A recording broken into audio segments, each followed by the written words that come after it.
Beneath the top hats and teacups, Victorian London was a city choking on smoke, sewage, and secrets. Tonight, we wander through soot-covered alleys and gas-lit streets, where every breath came with a risk, and every step echoed with disease, fire, or the whispers of crime. Learn what it really took to survive a single day in the shadows of progress, where filth ruled the gutters, fog hid the danger, and fire could devour an entire block before breakfast. If soft-footed journeys through the grim corners of history help you drift off, you've found your foggy refuge. Subscribe now and hit the bell icon to explore more smoky stories, forgotten streets, and survival tales from the past own sleepy step at a time. Before we continue, I'd love to know, where are you listening from? And what time is it for you right now?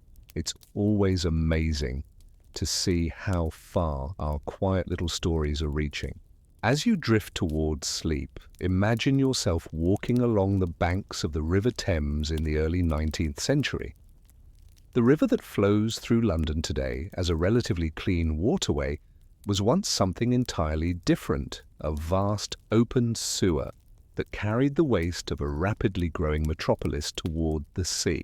Yet people survived alongside this river of filth through a combination of adaptation, ingenuity, and eventually revolutionary engineering. London's sewage problem began its dramatic escalation in the late 1700s. The city's population had begun to grow at an unprecedented rate, expanding from approximately 1 million residents in 1800 to over 2.5 million by 1850. This extraordinary growth strained an infrastructure that had changed little since medieval times. The city relied on thousands of cesspits, underground chambers, where human waste collected beneath homes and businesses.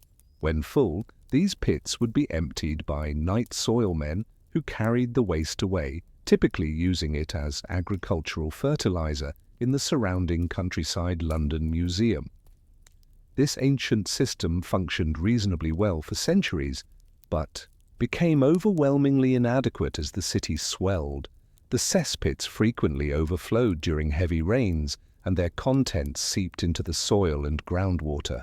This contamination reached the wells from which many Londoners drew their drinking water. By the 1830s, wealthy households began installing water closets, early flushing toilets, which seemed like progress, but actually worsened the problem. These new devices flushed waste directly into existing street drains originally designed only for rainwater. These drains emptied straight into the Thames, turning the river into what one contemporary observer called a deadly sewer guardian. The medieval sewers were never designed to handle human waste. They were shallow, poorly constructed, and often clogged. In some areas, brick sewers did exist, but they weren't properly maintained, and many were in danger of collapse. By the 1840s, the Thames had become so polluted that its water appeared black in some places and gave off a stench so powerful that it could be detected miles away. Fish could no longer survive in the river near London, and the water that many companies pumped from the Thames for drinking was visibly contaminated with sewage. Historic England. For the ordinary Londoner, survival in this environment required careful strategies. Those who could afford it collected rainwater for drinking and cooking, storing it in cisterns on their roofs or in their basements. Others purchased water from street vendors who claimed to sell clean water from sources outside the city, though the quality was often questionable. The poorest residents had no choice but to use water from public pumps, which was frequently contaminated. To make water safer for drinking, many Londoners would boil it or mix it with alcohol. Beer and gin were consumed in enormous quantities, partly because they were safer than Water Science Museum. The wealthier citizens could afford to have water delivered to their homes by private water companies. By the 1840s, there were 8 different water companies serving London, each with its own area of operation. However, even these companies often drew their water directly from the Thames, the same river that received the city's sewage. Some Companies had rudimentary sand filtration systems, but these did little to remove bacteria or chemical contaminants. In the summer months, when water levels in the Thames were lower and temperatures higher, the stench became particularly unbearable. Londoners who could leave the city did so. Those who remained tried various methods to mask the smell. Wealthy households would keep their windows closed and hang sheets soaked in chloride of lime to purify the air coming into their homes. Others carried handkerchiefs doused in perfume to hold over their noses when walking near the river. Some businesses near the Thames hung sheets soaked in chemicals over their windows, while factories and workshops burned coal and wood, hoping the smoke would disperse the miasma rapid transition. In the densely populated neighbourhoods along the Thames, the poorest Londoners lived in cramped, often basement-level accommodations where the smell was inescapable and sewage frequently backed up into the streets during heavy rains. For these residents, survival meant adapting to truly horrific conditions. They would place rags at the bottom of doors to prevent backflow, and children were tasked with keeping gutters clear of debris to prevent localized flooding. Many relied on public bathhouses for washing, as their homes lacked adequate water supply. Some learned to judge water quality by its appearance and smell, rejecting water that was visibly cloudy or had a strong odor. The health consequences of these conditions were severe. Waterborne diseases ran rampant through the city, particularly in the summer months. The worst of these was cholera, a bacterial infection that causes severe diarrhea, dehydration, and often death.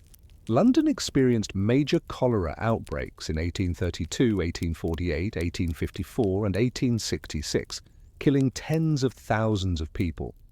The medical establishment of the time was largely helpless in the face of these epidemics, as they didn't understand the true cause. Of the Disease Science Museum. The prevailing medical theory of the day was that diseases like cholera were spread by miasmas, foul air or vapors arising from decomposing matter. While this theory incorrectly identified the mechanism of transmission, it did lead people to associate disease with filth and sewage, which was a step in the right direction. Some physicians recommended that people avoid night air, particularly near the river, and keep their homes as clean as possible. They advised Londoners to wash frequently, change their bedding often, and maintain good ventilation in their homes despite the smell outside historic England. One of the heroes in this story was Dr. John Snow, a physician who meticulously studied the 1854 cholera outbreak in Soho. Through careful observation and data collection, he traced the outbreak to a specific water pump on Broad Street, now Broadwick Street. By mapping the cases of cholera, he showed that they clustered around this pump. His findings suggested that cholera was spread through contaminated water, not air. As the miasma theory claimed, Snow convinced local authorities to remove the handle from the Broad Street pump, effectively preventing people from drawing water from it. The outbreak soon subsided, providing compelling evidence for his theory. However, the medical establishment was slow to accept Snow's ideas. It would take years before the waterborne theory of cholera transmission was widely accepted. Living London history. Another important figure in the fight for cleaner water was Edwin Chadwick, a social reformer who published an influential report in 1842 titled Report on the Sanitary Condition of the Labouring Population of Great Britain. Chadwick documented the appalling living conditions in many parts of London and other British cities, arguing that poor sanitation directly contributed to disease and poverty. He advocated for improved sewage systems, clean water supply, and better housing for the working classes, historic England. Despite the mounting evidence that something needed to be done, progress was slow.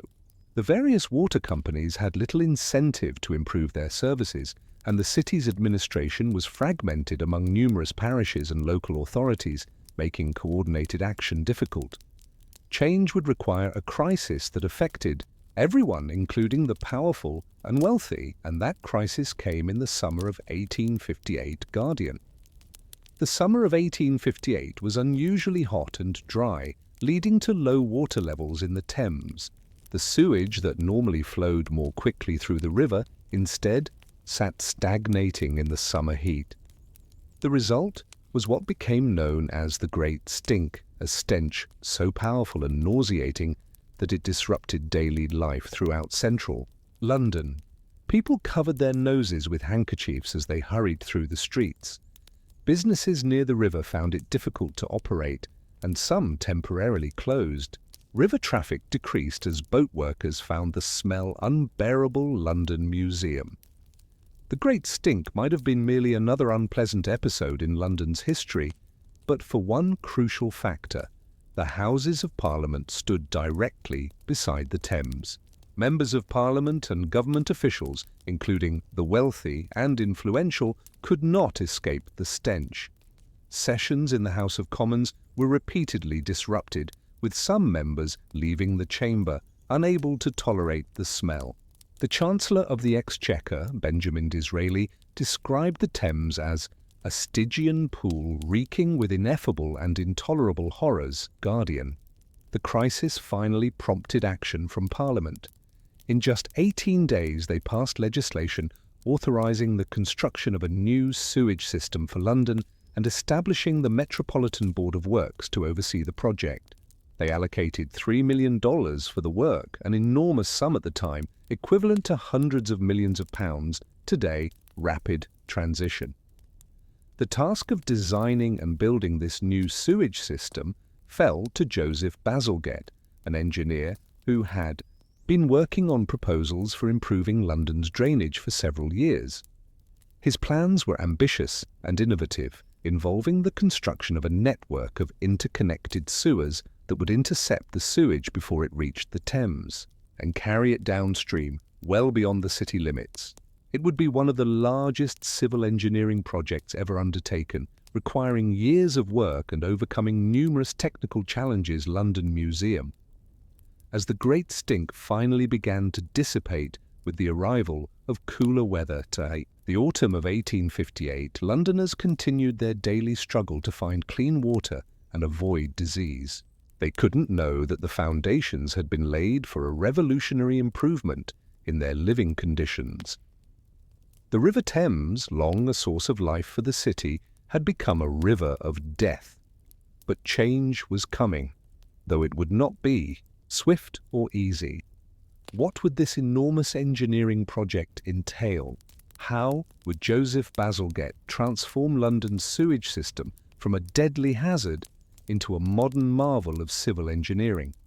And most importantly, would his efforts succeed in making London a healthier place to live for all its residents, rich and poor alike?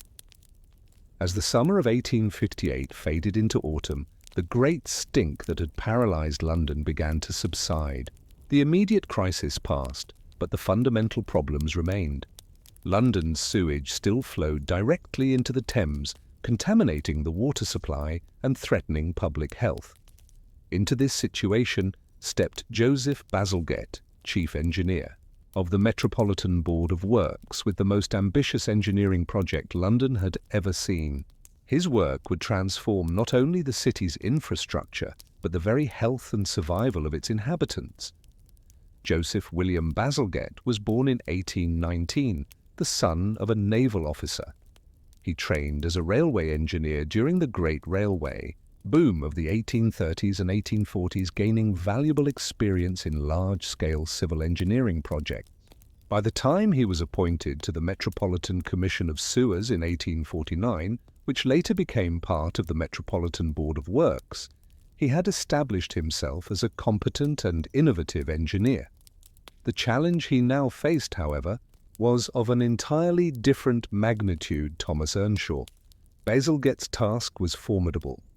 London had grown haphazardly over centuries, with no central planning or coordination. The city sprawled across both banks of the Thames, encompassing numerous parishes and local authorities, each with its own approach to drainage and waste management. The existing sewers were a chaotic network of brick tunnels, open ditches, and covered streams, most of which discharged directly into the river. Many were in poor condition, prone to collapse or blockage. Some dated back to Roman times and were never designed to handle human waste at all. London Museum. Before Bazalgette could begin building new infrastructure, he needed to understand the existing system and develop a comprehensive plan. He and his team surveyed the entire metropolitan area, mapping every existing sewer, drain, and watercourse. This painstaking work revealed the full extent of the problem. Over 1,000 cesspools discharging into sewers, hundreds of sewers flowing directly into the Thames, and miles of inadequate drainage channels. Bazalgette's solution was elegant in its concept, but enormously complex in execution. He proposed a system of intercepting sewers that would run roughly parallel to the Thames on both banks, catching the sewage from the existing drains before it reached the river. These main interceptors would then carry the sewage far downstream, beyond the eastern limits of the city, where it could be released into the Thames at high tide to be carried out to sea. The system would utilize gravity wherever possible, supplemented by pumping stations where necessary to lift the sewage over obstacles or from low-lying areas, ice. The scale of the project was unprecedented. Bazalgette planned for 82 miles, 132 kilometers, of main intercepting sewers ranging from 4 to 11 feet, 1.2 to 3.4 meters in diameter. These would connect to 100 miles, 170 kilometers, of street sewers that would replace or incorporate the existing network. The system would be built to handle not only sewage but also rainwater, with capacity calculated to accommodate future population growth. Engineers Company. Construction began in 1859, starting with the northern intercepting sewers on the north bank of the Thames. The work involved digging enormous trenches through densely populated areas, often disrupting streets and requiring the diversion of existing utilities. Teams of labourers, known as navvies, from the word navigator, originally used for workers who built navigation canals, dug these trenches by hand using picks and shovels. It was backbreaking work, performed in all weather conditions. London Museum. The sewers themselves were built primarily of brick with Portland cement mortar.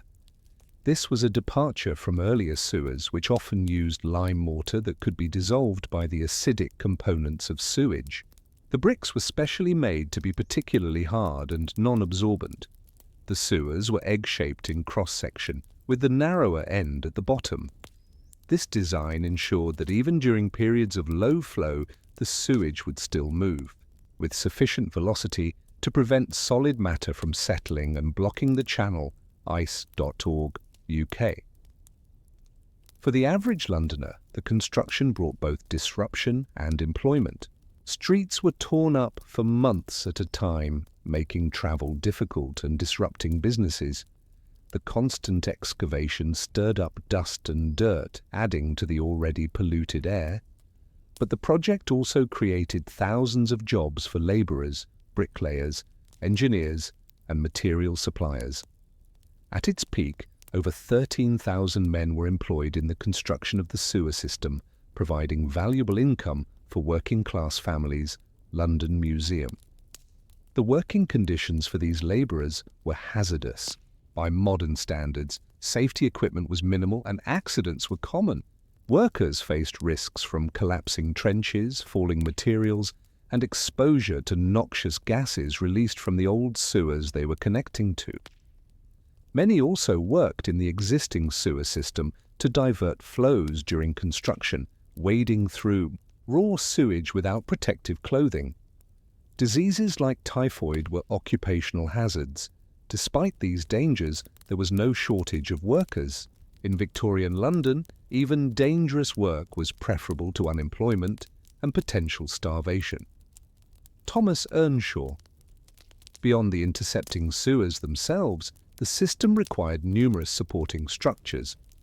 Bazalgette designed junction chambers, where smaller sewers connected to the main interceptors overflow chambers to handle excess flow during heavy rainfall, and ventilation shafts to prevent the buildup of dangerous gases. He also incorporated innovative features like flushing chambers that periodically released stored water to clean the sewers and prevent blockages aiming UK. Perhaps the most visible components of the system were the pumping stations.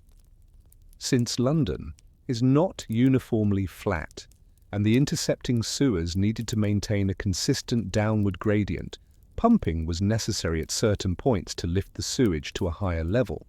Bazalgette designed several grand pumping stations equipped with enormous steam engines that drove the pumps. The most famous of these was at Crossness on the south bank of the Thames, which opened in 1865. Rather than hiding these utilitarian structures, Bazalgette and his architects gave them ornate, cathedral-like exteriors and elaborately decorated engine halls, reflecting the Victorian belief that even functional buildings should be aesthetically pleasing. London Museum. As construction progressed, Londoners began to see changes in their daily lives. The most obvious was the gradual reduction in the smell from the Thames, as sewage was diverted away from the central portion of the river.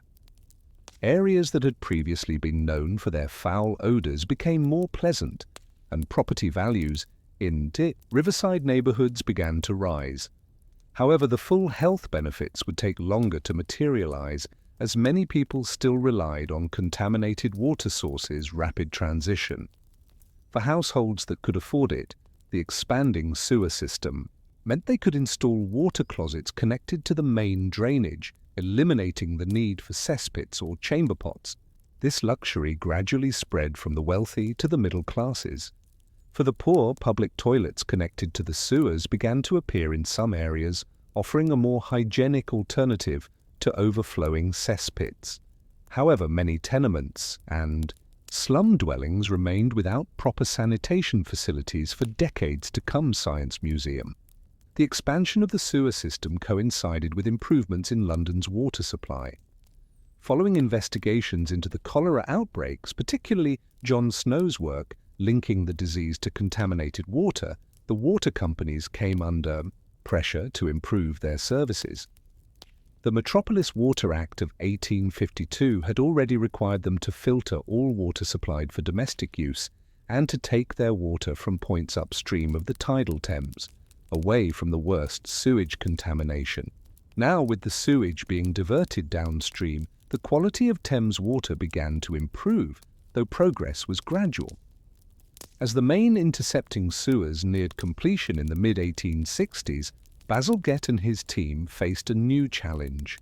The original plan called for the sewage to be discharged directly into the Thames at Barking on the north bank and Crossness on the south bank, timed to coincide with the ebb tide so it would be carried out to sea. However, it soon became apparent that not all the sewage was being washed away. Some was returning on the flood tide. This led to the development of sewage treatment facilities at both outfall sites, where the solid matter was separated from the liquid and processed into fertilizer for agricultural use. Tideway.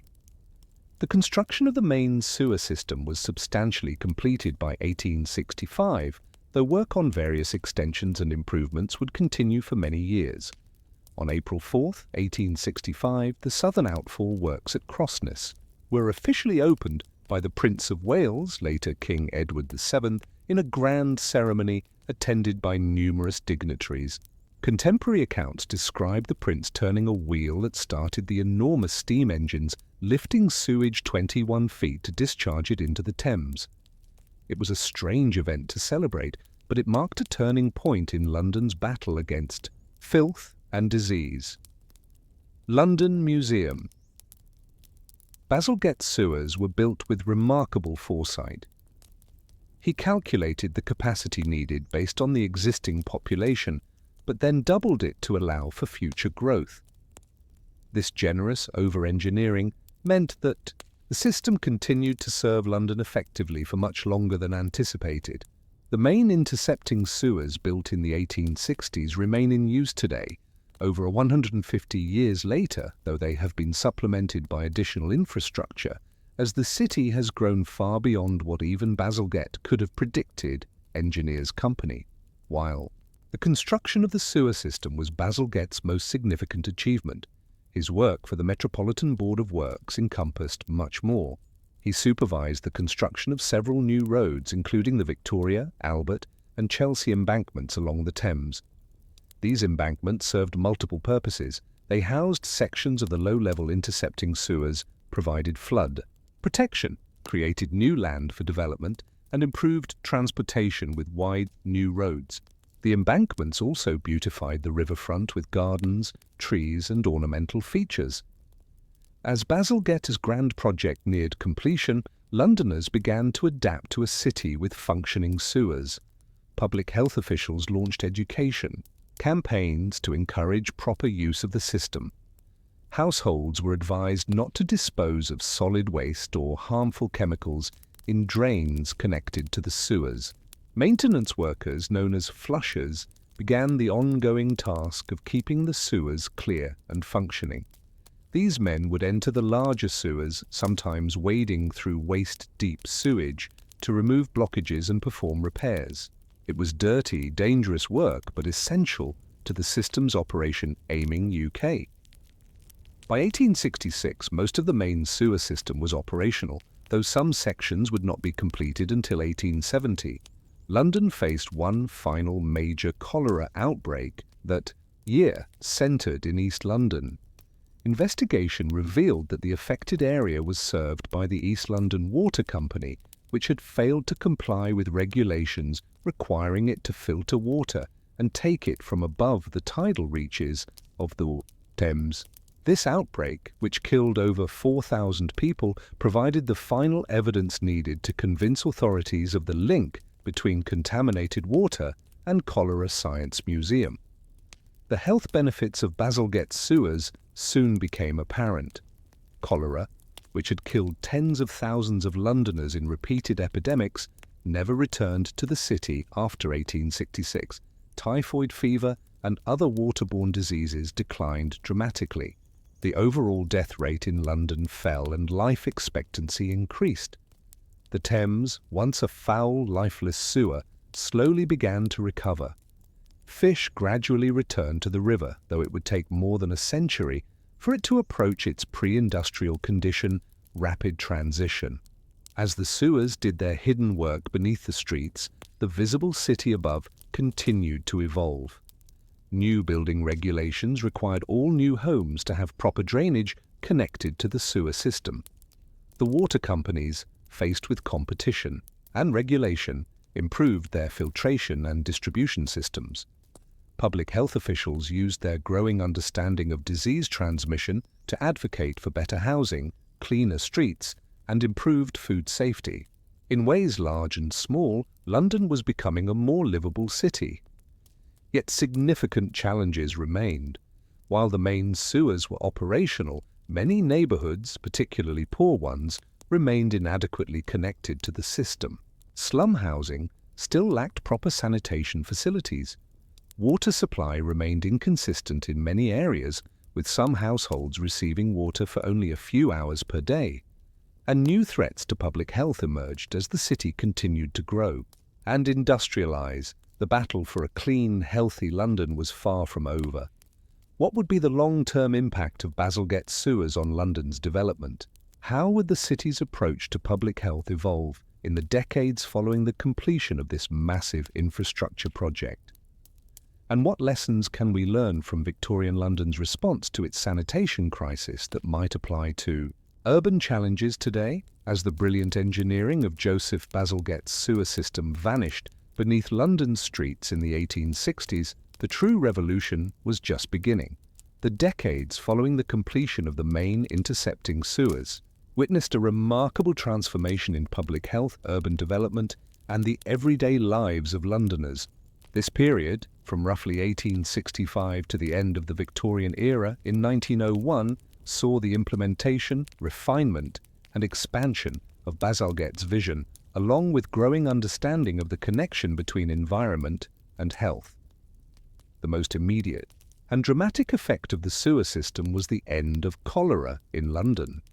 The 1866 outbreak in East London would be the city's last, claiming over 4,000 lives in a localised area served by the East London Water Company, which had failed to properly filter its water.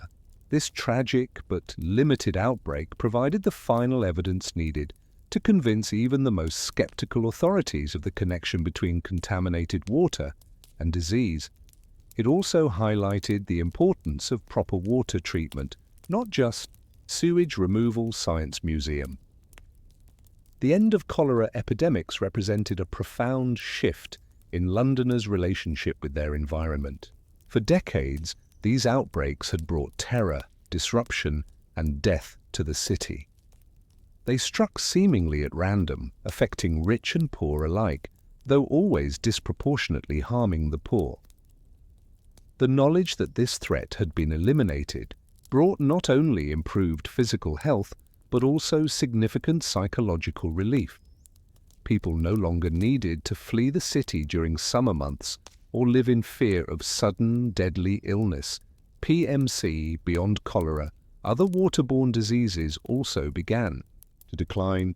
Typhoid fever, which had claimed the life of Prince Albert in 1861, though he contracted it at Windsor Castle, not in London, became increasingly rare in the capital. Infant mortality, often linked to diarrheal diseases, fell steadily overall. Death rates in London declined from about 26 per 1,000 population in the 1850s to 15 per 1,000 by the end of the century. Life expectancy rose accordingly, though significant disparities remained between wealthy and poor districts. These health improvements did not occur overnight, nor were they solely the result of the sewer system. In the decades following the Great Stink, London underwent a broader public health revolution. The Metropolitan Board of Works, which had overseen the construction of the sewers, continued its work improving the city's infrastructure until it was replaced by the London County Council in 1889. The board and later the council implemented new building regulations, required proper drainage connections for new buildings, widened streets, cleared slums, and created parks and open spaces rapid transition. Water supply also saw significant improvements.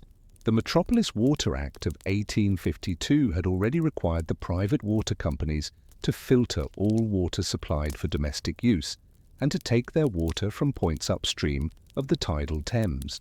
After the final cholera outbreak in 1866, regulations were tightened further. The water companies invested in new reservoirs, improved filtration systems, and expanded their distribution networks. By the 1880s, most London households had access to relatively clean water, though in many working-class areas, water was still provided intermittently rather than continuously research-gate. For the average Londoner, these infrastructural improvements translated into tangible changes in daily life. The smell from the Thames diminished dramatically, making riverside areas more pleasant and valuable. Property values along the river increased, and new development followed.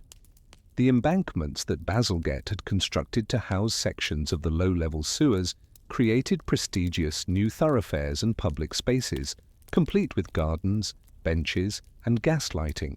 The Victoria, Albert, and Chelsea embankments remain some of London's most distinctive features today.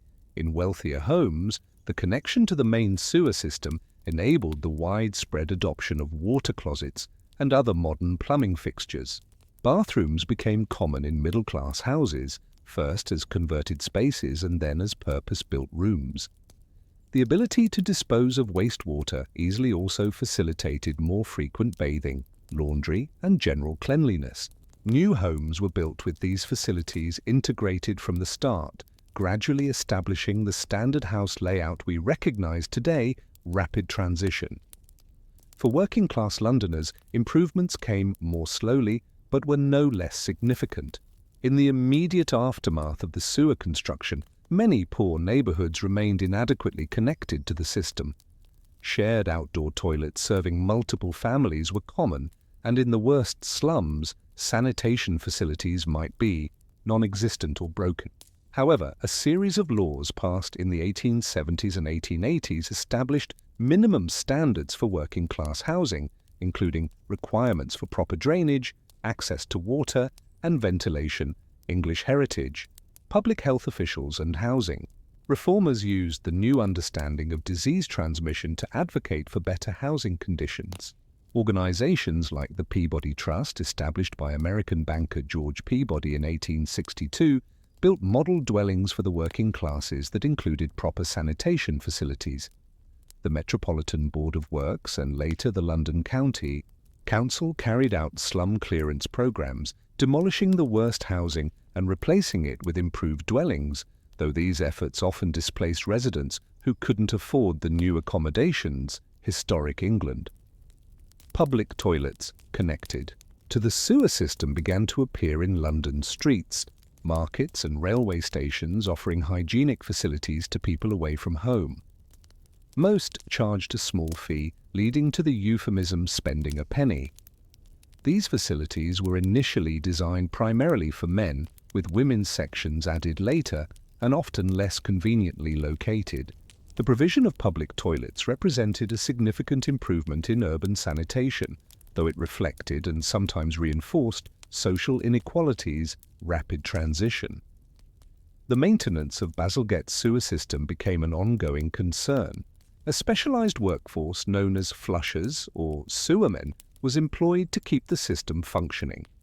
These workers would enter the larger sewers, sometimes wading through waist-deep sewage, to remove blockages, repair damage, and ensure proper flow. They faced hazards including toxic gases, sudden flooding, vermin, and exposure to disease. Despite the dangers, these jobs were sought after as they offered regular employment and relatively good pay compared to many other working-class occupations. London Museum. The sewage treatment aspects of the system also evolved over time. Initially, sewage was simply discharged into the Thames at Barking and Crossness during the ebb tide, with the expectation that it would be carried out to sea. However, it soon became apparent that not all the sewage was being washed away. Some was returning on the flood tide. In response, precipitating chemicals were added to the sewage at the outfall works to settle out solid matter before the liquid was discharged. By the 1880s, more comprehensive treatment facilities had been developed, where the solid matter was separated from the liquid, treated with chemicals, and processed into cake for use as agricultural fertilizer tideway. The success of London's sewer system influenced sanitation projects around the world. Engineers from other cities visited London to study Bazalgette's work, and similar systems were subsequently built in Paris, Berlin, New York, and many other major cities. The demonstrated connection between clean water, proper sewage disposal, and public health led to the establishment of sanitary engineering as a recognized field. Bazalgette himself became a respected authority, serving as president of the Institution of Civil Engineers in 1883-84 and receiving a knighthood for his contributions to public health. Thomas Earnshaw. The Thames itself began a slow recovery, with most sewage now being intercepted before it reached the central portion of the river. Water quality gradually improved. Fish began to return to the river, though industrial pollution remained a significant problem. The embankments and new bridges built during this period changed the river's appearance and flow, creating the urban waterway we recognize today. The river's improvement was also aided by the decline of certain polluting industries along its banks, as manufacturing gradually moved to other areas. RMG. By the end of the Victorian era in 1901, London had been transformed from a city plagued by filth and disease to one with modern sanitation infrastructure that supported the world's largest urban population, then approaching 6.5 million. The sewers, largely hidden from view, had become an essential part of the city's functioning, taken for granted by most residents. Bazalgette's system had proven remarkably durable and adaptable, continuing to serve a growing population despite occasional flooding during heavy rainfall. London Museum. Joseph Bazalgette himself lived to see the success of his work. He continued as chief engineer of the Metropolitan Board of Works until 1889, when the board was replaced by the London County Council. In addition to the sewer system, he oversaw numerous infrastructure projects including road improvements, bridge constructions, and slum clearances. After his retirement, he served as a consultant on various engineering projects in Britain and abroad. He died in 1891 at the age of 72, leaving behind a legacy that continues to benefit Londoners today. Wikipedia. The health and sanitation improvements of the late Victorian period did not eliminate all urban problems, of course. Air pollution, overcrowding, and poverty remained significant challenges. Access to proper sanitation facilities was still uneven, with many working-class families sharing toilets and lacking bathrooms well into the 20th century. The River Thames, though improved, would not approach its pre-industrial condition until the late 20th century, after further pollution control measures were implemented, RMG. The lessons of London's sewage revolution extended beyond engineering. They demonstrated the importance of government action in addressing public health challenges, the value of investing in preventive measures rather than just treating diseases, and the need for comprehensive, long-term planning for urban infrastructure. These principles continue to guide public health and urban development efforts around the world today. Bazalgette's system remained the backbone of London's sewage management for over 150 years, though it has been supplemented and modified over time. In recent years, London has once again faced sewage challenges as the Victorian system strains to cope with a much larger population and increased rainfall intensity linked to climate change. In response, a new super sewer called the Thames Tideway Tunnel has been constructed beneath the Thames, designed to capture and store sewage that would otherwise overflow into the river during heavy rainfall. This project, scheduled for completion in 2025, represents both a continuation of and complement to Bazalgette's original vision Tideway. As we reflect on London's journey from the Great Stink to a modern metropolis with functioning sanitation, we might wonder about the invisible infrastructure beneath our own cities. The sewers, water pipes, and treatment facilities that make urban life possible often go unnoticed until they fail. Perhaps the greatest tribute to Joseph Bazalgette and the other engineers, workers, and officials who transformed London is that their work became so successful that it could be taken for granted. They created a system so effective that people could forget about it, and in doing so, they saved countless lives and made possible the continued growth and development of one of the world's great cities. But as London and other cities face new challenges from climate change, population growth, and aging infrastructure, the story of the Great Stink and Bazalgette's response offers valuable lessons. It reminds us of the importance of visionary long-term planning, the necessity of investing in basic infrastructure, and the profound connection between our environment and our health. The Victorians may have gotten many things wrong, but in their response to the sewage crisis, they demonstrated remarkable foresight and determination, qualities that remain essential as we address the urban challenges of our own time. What other environmental challenges did Victorian Londoners face? How did they cope with the infamous London fog, another deadly aspect of life in the 19th century city? And what can these historical struggles teach us about resilience and adaptation in the face of seemingly insurmountable problems? If you were to step back in time and arrive in Victorian London on a foggy day, you would immediately understand why Charles Dickens and so many other writers of the era were fixated on the city's atmosphere. What you would encounter would not be the gentle, picturesque mist that occasionally blankets the modern city, but something far more sinister, a thick, yellow-brown miasma that stung the eyes, scratched the throat, and obscured everything more than a few feet away.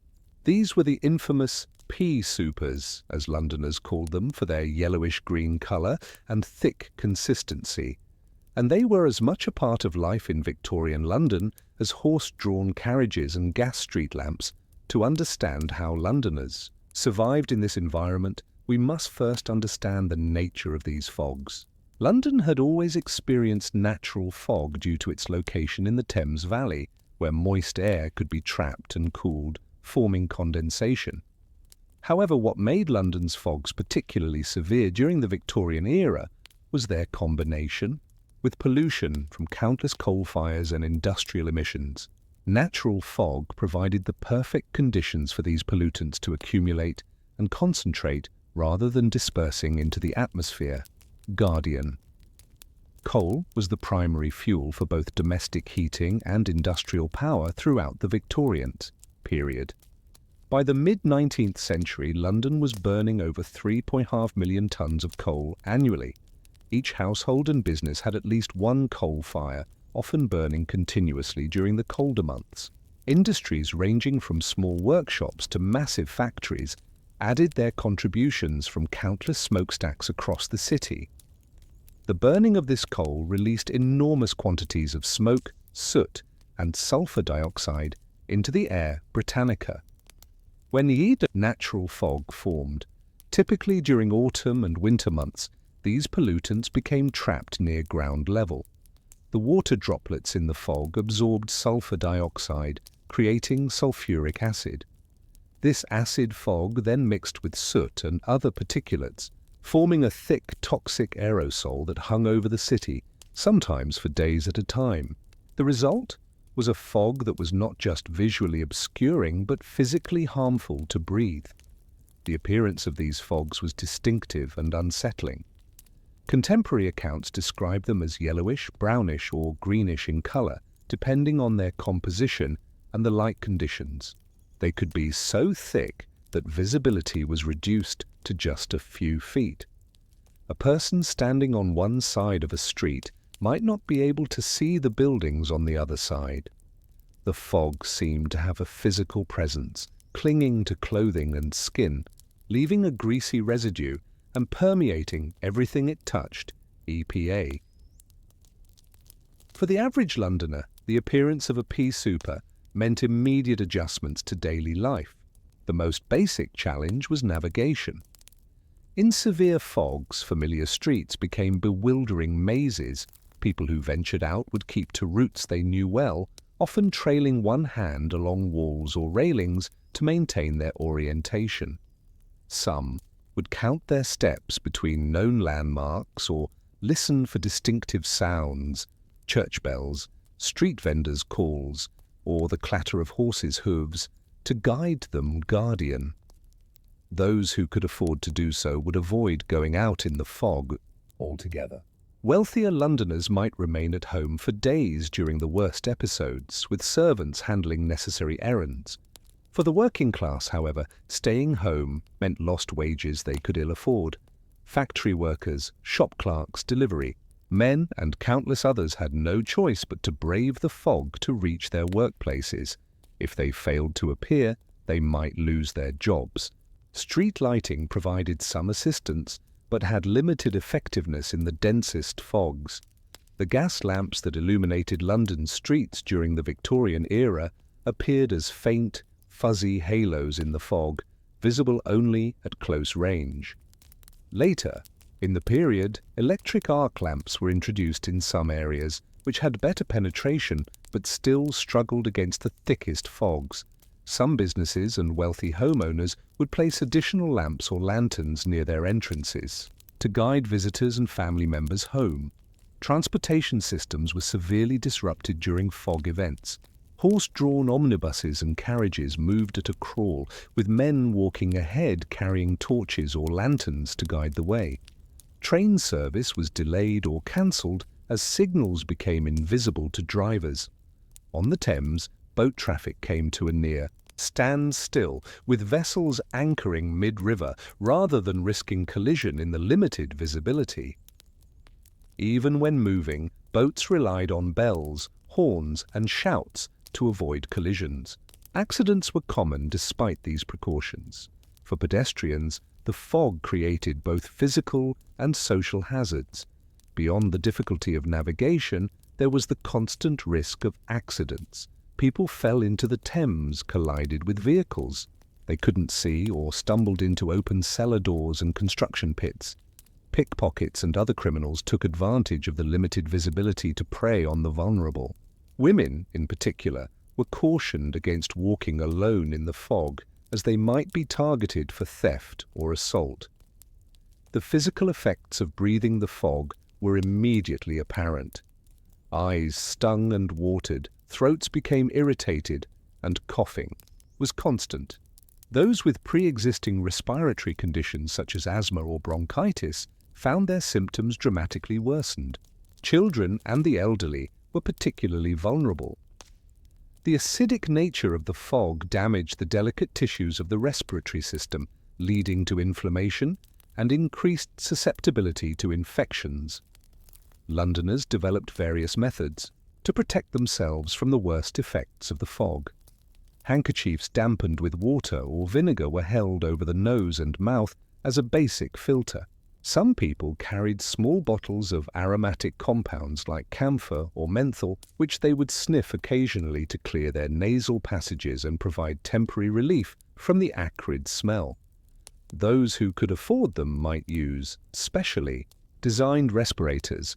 Though these were not common until late in the Victorian period, clothing choices were also influenced by the fog. Dark colours were preferred as they showed the dirt less obviously. Women's long skirts would become heavy with damp and dirt after even a short walk in the fog. Washable fabrics were practical, though more expensive wool garments were better at keeping the dampness at bay. Outer garments like scarves, hats and coats would need frequent cleaning to remove the greasy residue left by the fog inside homes and businesses. The fog seemed to find its way through every crack and crevice. People would stuff rags or paper around windows and doors in an attempt to keep it out. Despite these efforts, interiors became hazy during severe fog events, with the smell permeating furnishings and fabrics. Oil lamps and candles were preferred to gas lighting during fogs, as gas lights produced their own pollutants that added to the indoor air problems. Housekeeping became even more burdensome during and after fog events. Soot and grime accumulated on surfaces at an alarming rate, requiring constant cleaning. Window glass became coated with a greasy film that obscured the view and was difficult to remove. Laundry hung out to dry would come in dirtier than when it went out. For the wealthy, additional servants might be assigned to cleaning duties during these periods. For working-class households, where the woman of the house typically handled all domestic tasks while possibly also working outside the home, the extra cleaning was an exhausting burden. The fog's effects extended to food and water as well. Open-air markets, where many Londoners purchased their daily provisions, were particularly vulnerable. Fruits, vegetables, bread, and meat would absorb both the moisture and the pollutants from the fog, affecting their taste and potentially their safety. Water collected in rain barrels, which some households relied on to supplement their water supply, would become contaminated. Even covered wells could be affected if the fog was particularly long-lasting, and severe Victorian children.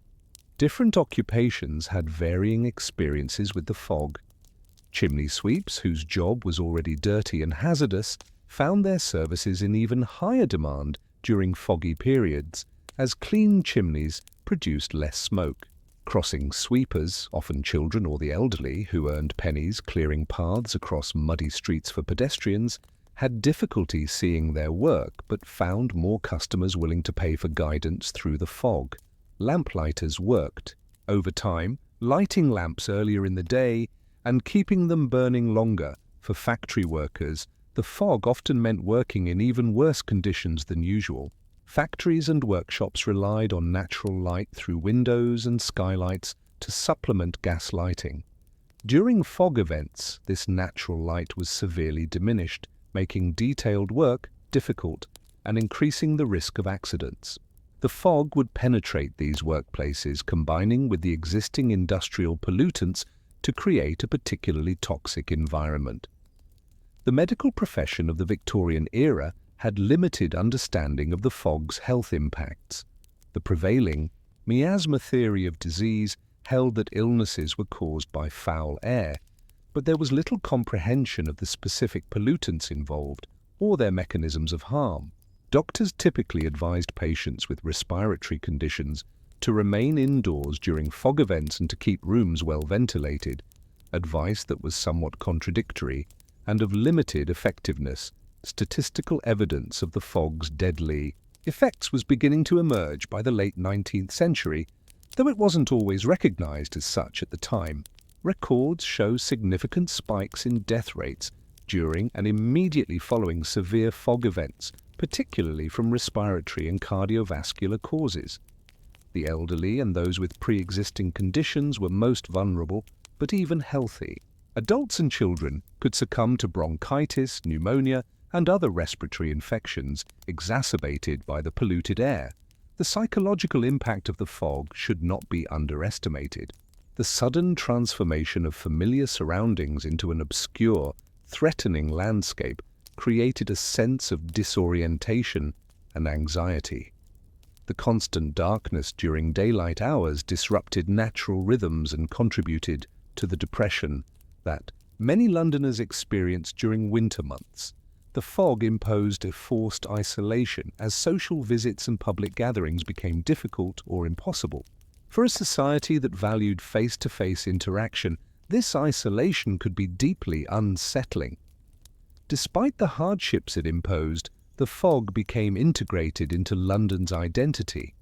It featured prominently in literature, with authors like Charles Dickens, Robert Louis Stevenson, and Arthur Conan Doyle using it as a powerful atmospheric element in their stories. Painters like Claude Monet and James Abbott McNeill Whistler found artistic inspiration in the fog's transformation of the urban landscape. Foreign visitors to London often commented on the fog as one of the city's distinctive features, albeit not a pleasant one. Guardian. The fog's economic impact was substantial but difficult to quantify. Businesses lost operating hours, transportation.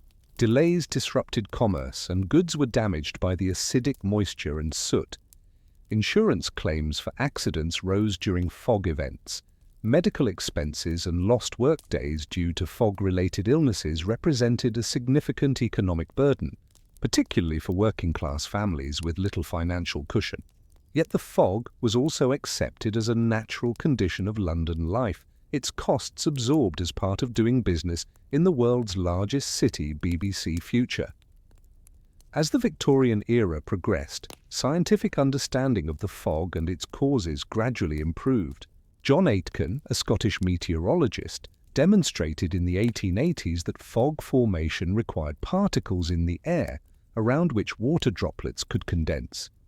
This helped explain why London's fog was so much worse than that of less polluted areas. Public health officials began to recognize the connection between fog events and increased mortality, particularly from respiratory diseases.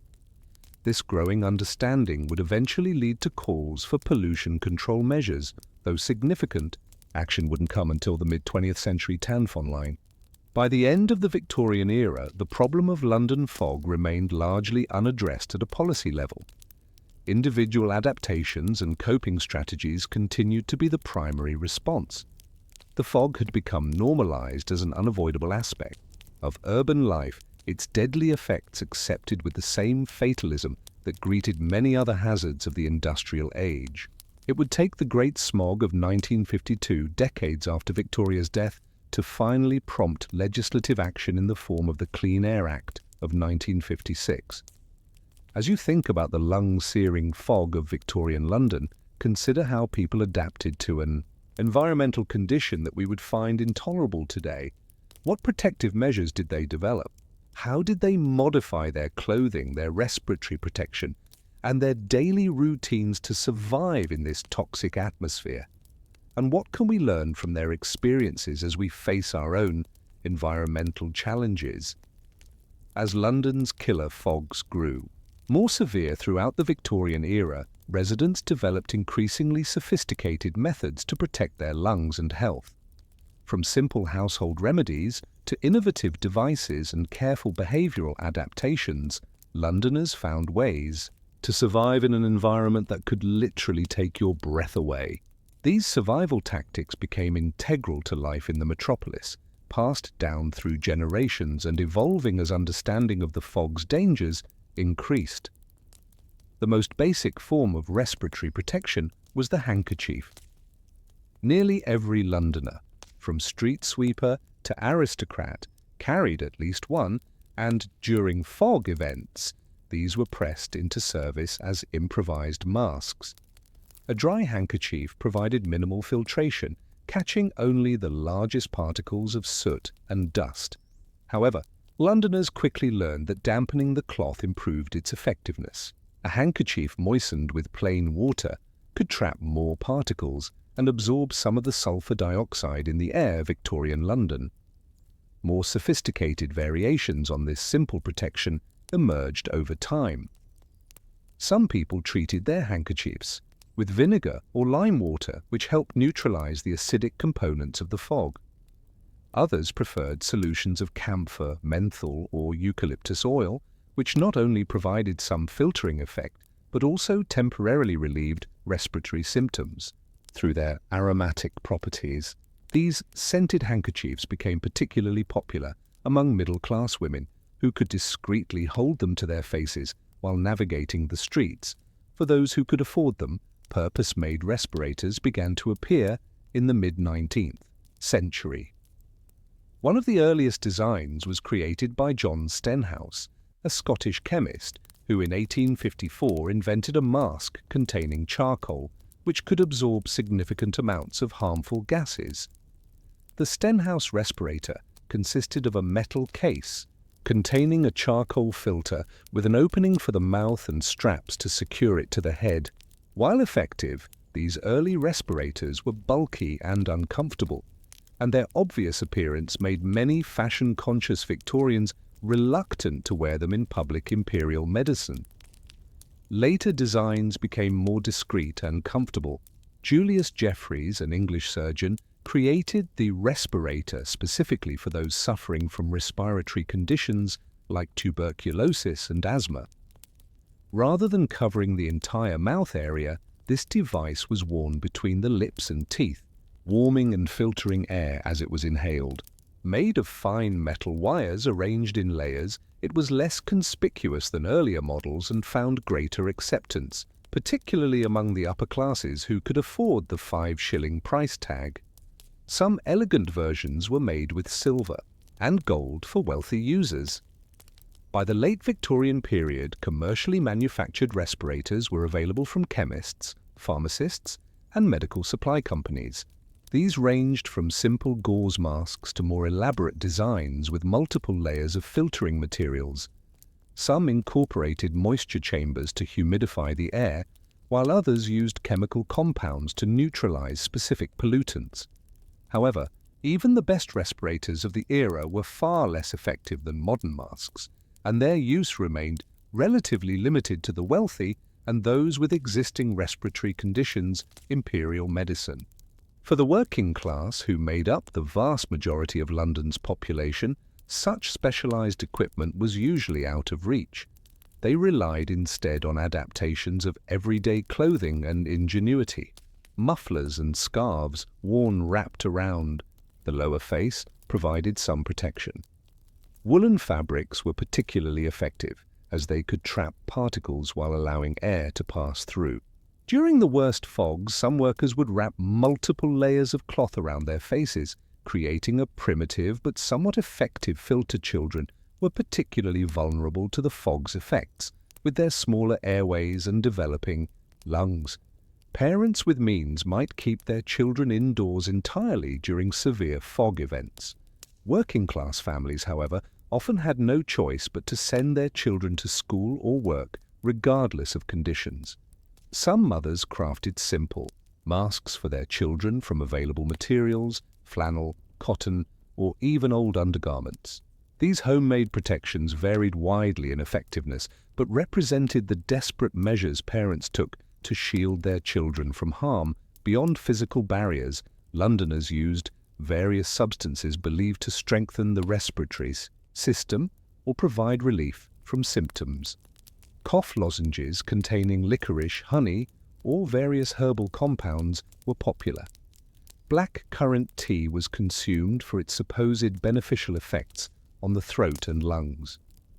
Some physicians prescribed inhalations of steam infused with compounds like pine oil or tincture of benzoin for patients suffering from fog-related respiratory complaints. These treatments, while providing some symptomatic relief, did little to address the underlying damage caused by the polluted air. Behavioral adaptations were just as important as physical protections.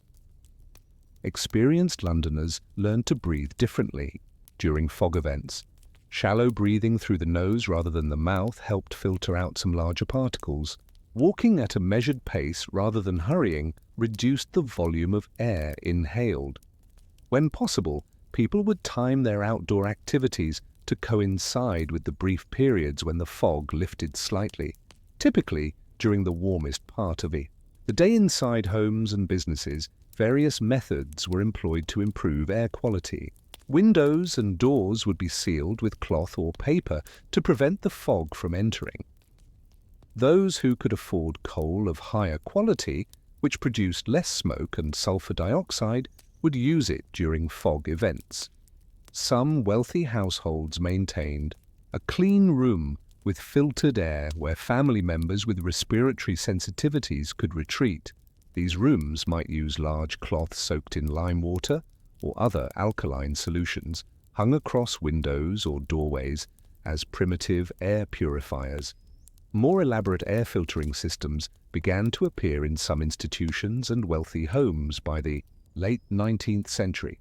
These typically involved passing air through chambers containing materials like charcoal, cotton wool, or chemically treated substances that could remove particles and neutralize gases. Some systems incorporated fans to circulate the filtered air. While primitive by modern standards, these represented early attempts at creating controlled indoor environments. Doctors and public health officials offered varying advice about surviving the fog. Some recommended staying indoors with windows closed, while others warned about the dangers of poorly ventilated rooms where coal fires added to indoor pollution. Some advised wearing respirators, while others claimed they provided false security. This contradictory guidance reflected the limited understanding of atmospheric pollution at the time and left many Londoners confused about the best protective measures. Certain occupations developed specialized protections based on their particular exposure. Chimney sweeps, already accustomed to working in sooty conditions, often wrapped multiple layers of cloth around their faces and noses. Firefighters, frequently called to respond to fog-related accidents or fires, began using primitive breathing apparatus for entering smoke-filled buildings. Factory workers, in particularly dusty or chemical-laden environments, sometimes fashioned masks from materials available in their workplaces. The most vulnerable populations, the elderly, the very young, and those with existing respiratory conditions, required special precautions. Wealthier families with vulnerable members might temporarily relocate to the countryside or to higher elevation areas around London during the foggiest months, typically November through February. Those who couldn't leave the city would try to remain indoors as much as possible, venturing out only when absolutely necessary and with maximum protection. Hospitals and workhouses, which housed many vulnerable individuals, faced particular challenges during fog events. Patient wards would become hazy with fog that penetrated the buildings, and many patients experienced worsening of their conditions. Some hospitals attempted to filter incoming air or maintain higher temperatures to reduce fog penetration, but these measures had limited effectiveness. Mortality rates in these institutions typically rose significantly during and immediately after severe fog. The clothing industry responded to the challenges posed by the fog. Outer garments made of tightly woven wool became popular for their ability to block some particles. Waterproof fabrics, originally developed for rain protection, proved useful during fog events as they prevented the acidic moisture from soaking through to undergarments. Detachable collars and cuffs, already fashionable for other reasons, had the additional benefit of being easily cleaned or replaced when soiled by the fog. Some clothing manufacturers began to advertise their products specifically for their fog-resistant qualities. Headwear played an important protective role. For men, the ubiquitous hat not only conformed to social expectations, but also provided some shield against falling droplets of acidic moisture. Women's hats, often elaborate during this period, similarly offered protection. Veils attached to women's hats became particularly popular during the foggy season, as they provided an additional layer of filtration while adhering to fashion norms. Some veils were specifically marketed for their protective qualities, made from materials that supposedly filtered the air while remaining sufficiently transparent for vision protection was another concern. The acidic nature of the fog could irritate the eyes, causing redness, tearing, and temporary vision impairment. Protective goggles, similar to those used by motorcyclists or early aviators, became available by the late Victorian period. However, their unusual appearance limited their adoption to specific occupational use rather than general public wear. More commonly, people would shield their eyes by pulling hat brims lower or using umbrellas not just for the moisture, but to keep fog-borne irritants from falling into their eyes. Public transportation presented unique challenges during fog events. Passengers on omnibuses and later on the open sections of early motorized buses were directly exposed to the fog. Some regulars on particular routes carried small lanterns to help drivers navigate. The Underground Railway system, which began operation in 1863, offered some respite from the surface fog, though the stations themselves were not immune to pollution. By the 1880s, some underground stations had installed primitive air filtering systems to improve conditions for passengers' schools, and workplaces rarely closed due to fog, but they sometimes adapted their operations. Schools might cancel outdoor activities and keep children inside during breaks. Some factories and workshops extended their lighting to compensate for the darkness and adjusted work schedules to allow workers to travel in slightly better conditions. However, economic pressures meant that most businesses continued operating regardless of the fog's severity, and workers who failed to appear risked losing their positions. The fog affected different social classes in profoundly unequal ways. These wealthy could afford to live in elevated areas like Hampstead or Highgate, where the fog was less severe. They could purchase higher quality coal that produced less smoke, employ servants to clean constantly, and access medical care when respiratory problems developed.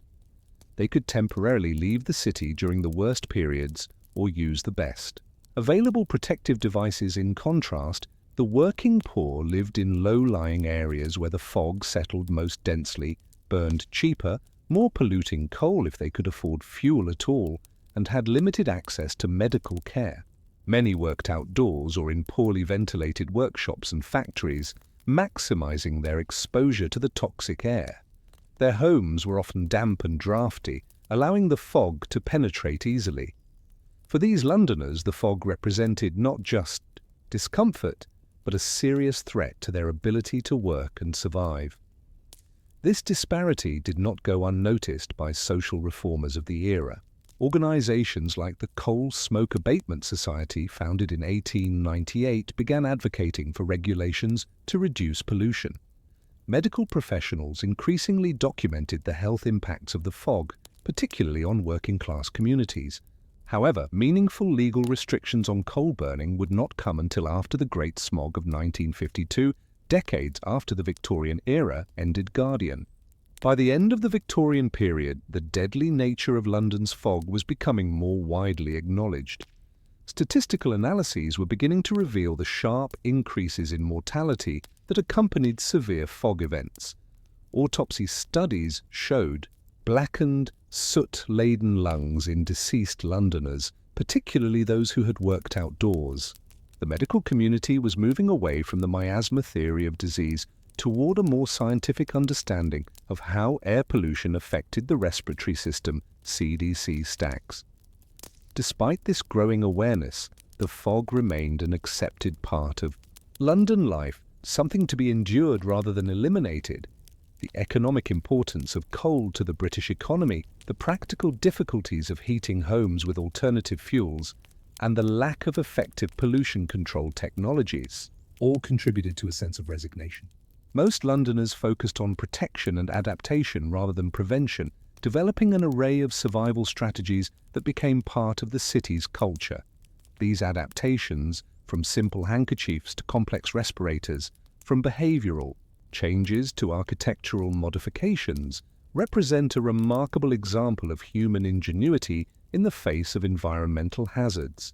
They also demonstrate how societies can normalize even severe threats when they develop gradually and affect primarily the less powerful members of society. The fog was simultaneously celebrated as a distinctive feature of London in literature and art, while killing thousands of the city's residents each year, a paradox that would persist well into the 20th century. As respiratory protection evolved in response to London's fog, it laid groundwork for developments that would eventually benefit people around the world. The activated charcoal filters pioneered by John Stenhouse would become standard components in gas masks during World War I and in modern air purification systems. The understanding of particulate filtration gained through decades of trial and error in fog-bound London would inform the design of industrial respirators and eventually the N95 masks familiar today. In this way, the desperate measures taken by Victorians to survive their poisoned air contributed to global advances in respiratory protection. Welcome collection. What were the worst fog events recorded in Victorian London? How did the city function or fail to function during these extreme episodes? And how did these killer fogs eventually lead to changes that would make London's air breathable again? Throughout the Victorian era, London experienced numerous severe fog events that claimed thousands of lives, disrupted the functioning of the metropolis, and occasionally prompted calls for reform. While the infamous Great Smog of 1952 would eventually catalyze meaningful change, the groundwork for that future transformation was laid during the Victorian period through growing scientific understanding, evolving public opinion, and tentative regulatory efforts. The story of Victorian London's deadliest fogs reveals both the terrible human cost of industrial pollution and the slow, halting progress toward addressing it. Among the most severe fog events of the mid-Victorian period was that of December 1873. For 5 days, London was enveloped in a particularly dense and toxic fog that reduced visibility to just a few feet in many areas. The Times newspaper reported that cabs were abandoned in the middle of the streets, where drivers and passengers alike found themselves hopelessly unable to learn their whereabouts. Theatres and concert halls closed as performers couldn't be seen from the audience, and businesses throughout the city reported dramatically reduced patronage. The 1873 fog's most devastating impact was on public health. Hospital admissions for respiratory complaints skyrocketed, with emergency rooms overwhelmed by patients struggling to breathe. In the week following the fog, deaths in London exceeded the normal rate by nearly 40%, representing approximately 700 excess deaths. Most victims were the elderly, the very young, and those with pre-existing respiratory or cardiac conditions. The fog's effects lingered for weeks afterward, with elevated rates of bronchitis, pneumonia, and other respiratory infections, CDC stacks. Another particularly deadly episode occurred in February 1880, when a dense fog persisted for nearly a week. This event coincided with unusually cold temperatures, causing many households to burn more coal than usual, and thereby increasing the pollution load in the air. The combination of intense pollution and cold proved especially lethal. The Registrar General's weekly returns showed that death rates nearly doubled during this period, with approximately 1,000 excess deaths attributed to the fog and associated cold, the February 1880 fog severely disrupted transportation and commerce. Railway service was curtailed as signals couldn't be seen, and numerous accidents occurred when trains overran platforms or signalling points. On the Thames, navigation became impossible, stranding cargo vessels and passenger ferries. Street traffic moved at a crawl, guided by men with torches walking ahead of vehicles. Many goods remained undelivered, affecting businesses already struggling with reduced customer traffic. For decades, the fogs were primarily seen as an inconvenience rather than a preventable public health emergency. However, attitudes began to shift in the late Victorian period, partly due to the work of scientists and medical professionals who documented the connection between air pollution and mortality. Dr. William Farr, a pioneering medical statistician, used mortality data to demonstrate the sharp increases in death rates during fog events. His work began to shift the understanding of the fog from a natural phenomenon to a man-made hazard. The fog of December 1891 proved particularly significant in raising public awareness. It persisted for nearly 2 weeks and caused approximately 1,150 excess deaths in London. The duration and severity of this episode drew unprecedented attention from the press and public health officials. The British Medical Journal published detailed analyses of the mortality data, confirming that most excess deaths were due to respiratory diseases, particularly bronchitis. The Times ran a series of articles examining the fog's causes and potential solutions, bringing the issue to the attention of its influential readership. Following the 1891 fog, calls for regulatory action intensified. The newly formed London County Council, which had replaced the Metropolitan Board of Works in 1889, began considering measures to reduce coal smoke. Some council members proposed restrictions on industrial emissions, while others suggested promoting cleaner burning fuels or improved furnace designs. However, powerful industrial interests opposed meaningful regulation, arguing that it would harm the economy and increase costs for ordinary consumers.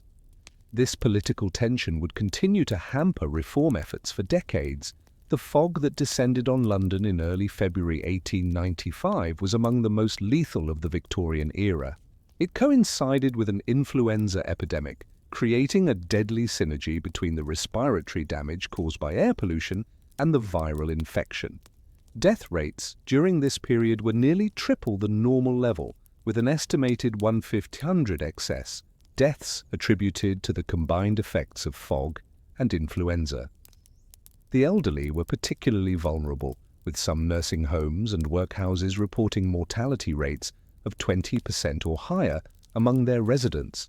Transportation during the 1895 fog was so severely compromised that parts of London became effectively isolated.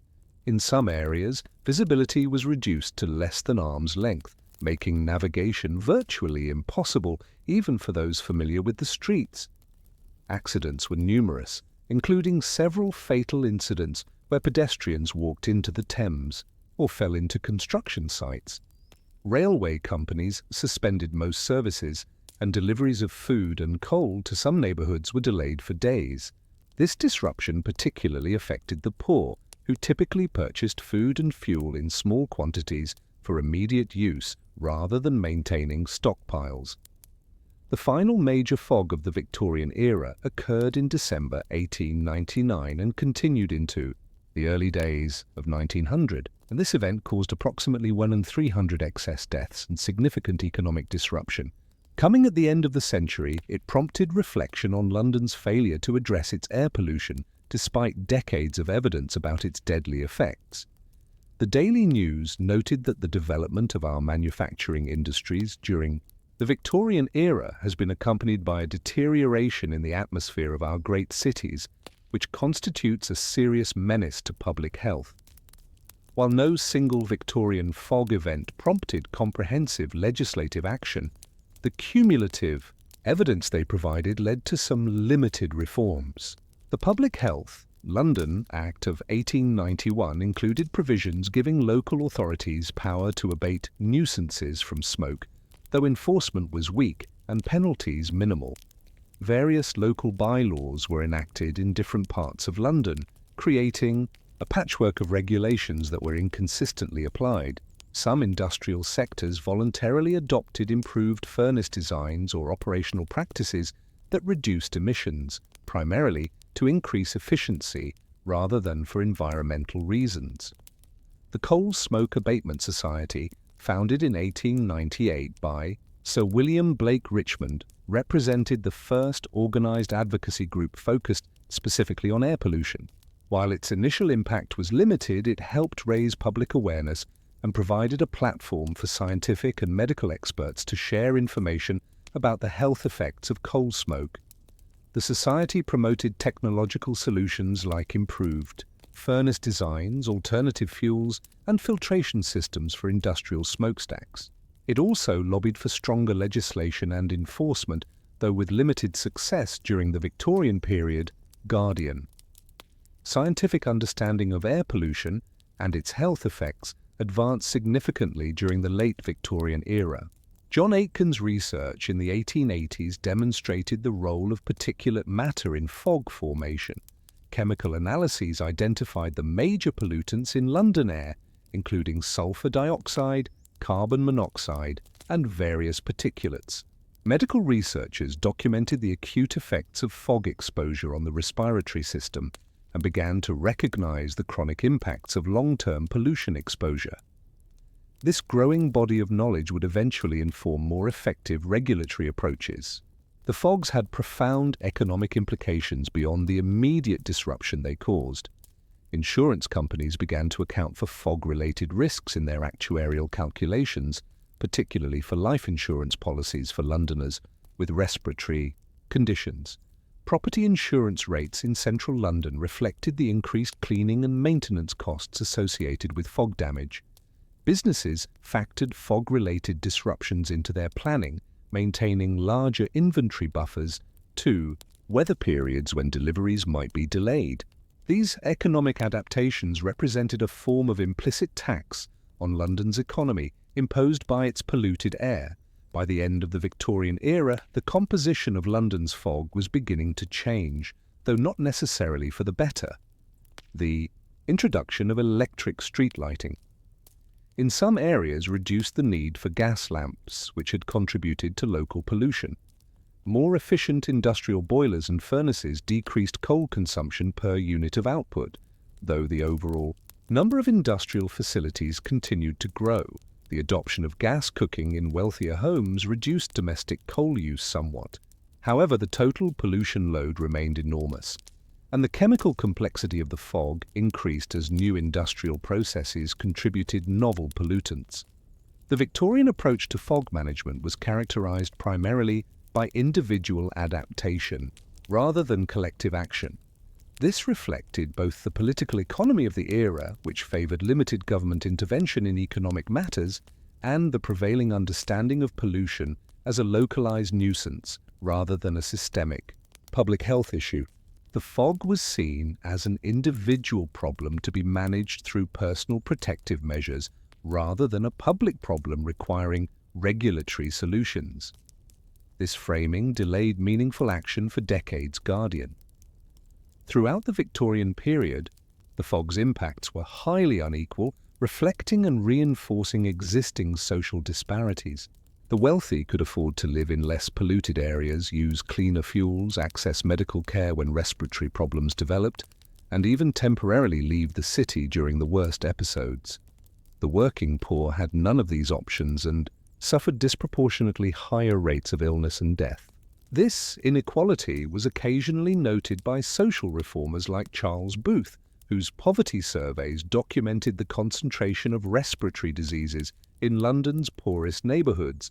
Despite the mounting evidence of the fog's deadly effects, progress toward effective solutions remained slow and halting well into the 20th century.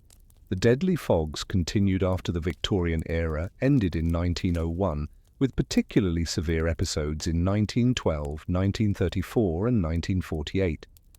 Each claimed hundreds or thousands of lives and prompted renewed calls for action, yet comprehensive reform remained elusive. It would take the Great Smog of December 1952, which killed an estimated 12,000 people, to finally overcome political inertia and economic resistance to effective Regulation Britannica. The Clean Air Act of 1956, passed in response to the 1952 disaster, represented the culmination of advocacy efforts that began in the Victorian era. The Act established smoke control areas in which only smokeless fuels could be burned, provided grants for converting heating systems from coal to cleaner alternatives, and relocated power stations away from populated areas.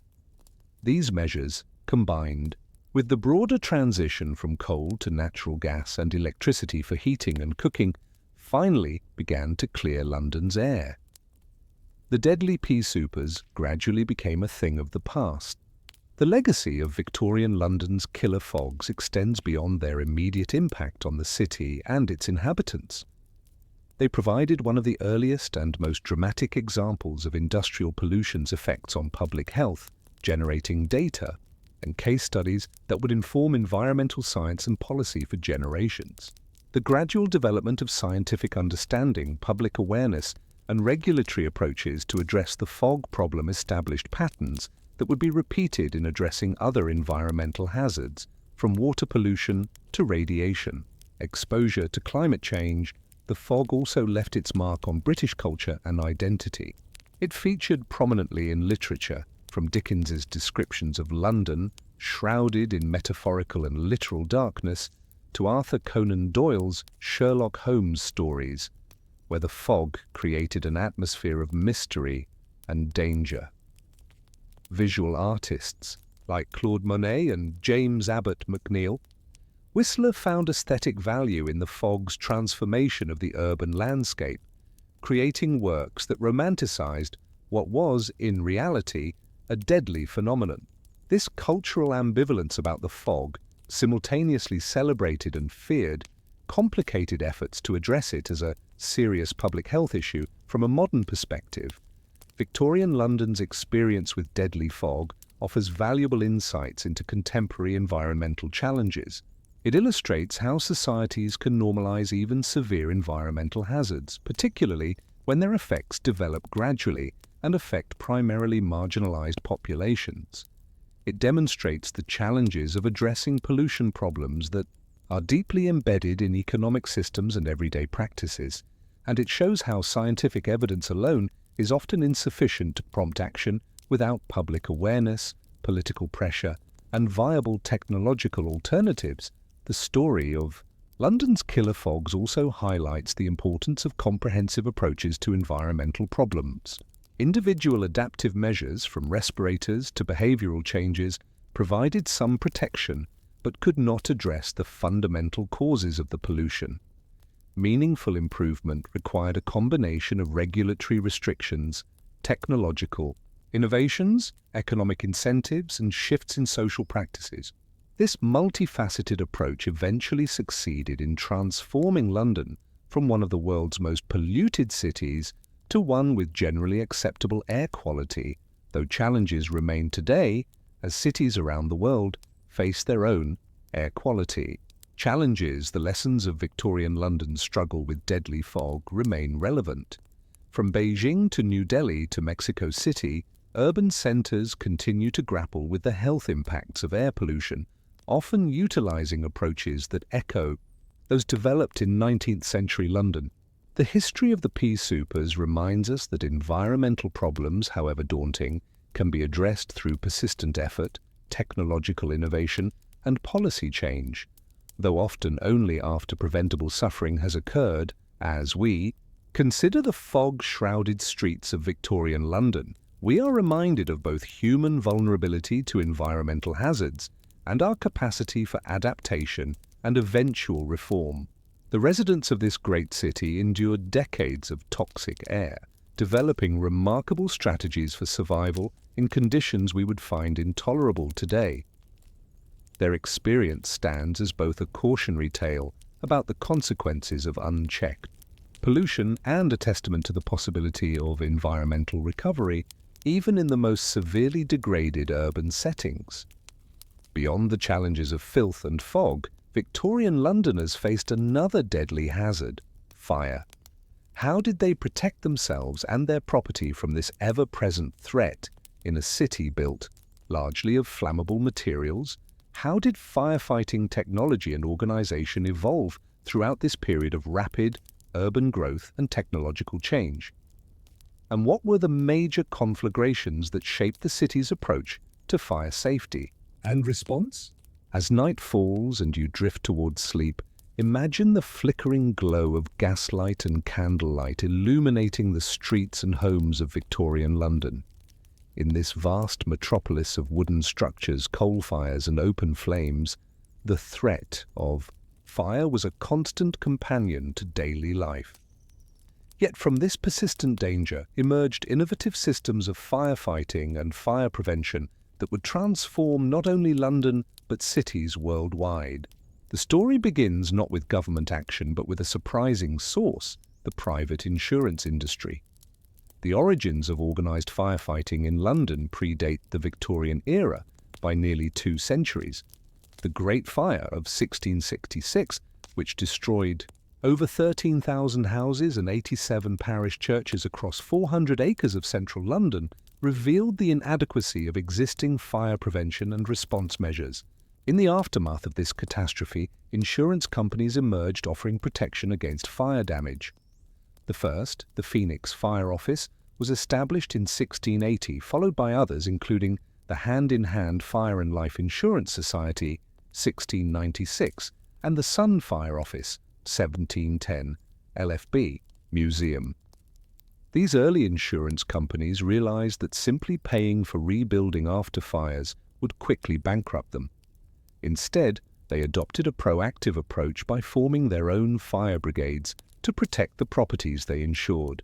Each company maintained a small force of firefighters, typically recruited from Thames watermen, who were strong, familiar with pumping equipment, and available during winter months when river traffic decreased. These men were provided with distinctive uniforms bearing their company's insignia, hand-operated pumps, leather hoses, ladders, and other basic equipment. To identify which buildings were under their protection, insurance companies affixed metal fire marks to the facades of insured properties. These decorative plaques, typically made of lead or copper and bearing the emblem of the issuing company, served as visible signals to responding firefighters. When a fire broke out, multiple insurance brigades might respond, but they would focus their efforts on buildings bearing their own company's marks. Uninsured properties might be left to burn unless they threatened insured buildings nearby or unless the owner could negotiate payment on the spot.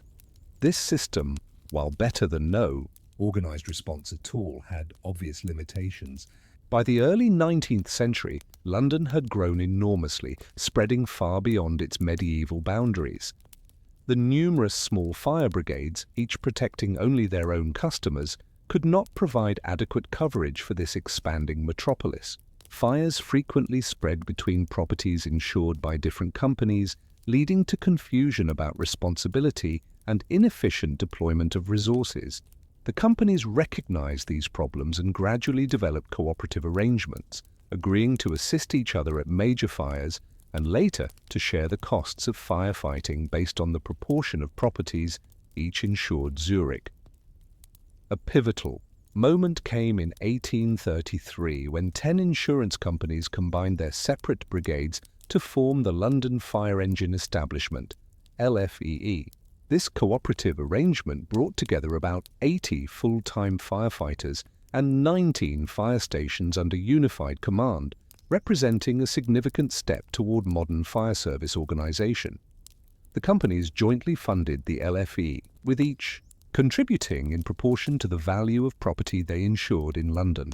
While still a private organization focused primarily on protecting insured properties, the LFE provided more systematic coverage and consistent training and equipment than the previous fragmented system. The LFE's first superintendent was James Braidwood, a pioneering figure in the development of professional firefighting. Born in Edinburgh in 1800, Braidwood had previously established the world's first municipal fire service in his home city in 1824, he brought to London his experience, training methods, and technical innovations, transforming the LFEE into a more professional and effective organization. Braidwood introduced systematic drilling, improved equipment maintenance, and tactical innovations such as attacking fires from inside buildings rather than only from the exterior. Under Braidwood's leadership, LFE firefighters developed a distinctive identity and approach to their dangerous work. They wore standardized uniforms consisting of black leather helmets with brass fittings, blue woolen tunics, and canvas or leather trousers. Their primary tools included axes, hooks for pulling down burning materials, hand-pumped fire engines that required teams of men to operate, and leather hoses that were prone to leaking but could deliver water to the seat of a fire. The men prided themselves on their physical strength, courage, and technical skill, developing a strong esprit de corps that continues in fire services today. For ordinary Londoners, fire prevention remained largely a personal responsibility. Households took various precautions against fire, though their effectiveness varied widely. Chimney sweeps were employed to prevent the build-up of flammable creosote in chimneys, a common cause of household fires. Fire screens were placed around open hearths to catch sparks. Metal containers were used for disposing of ashes, which could contain hot embers for days. Candles and oil lamps necessary for lighting before the widespread adoption of gas lighting.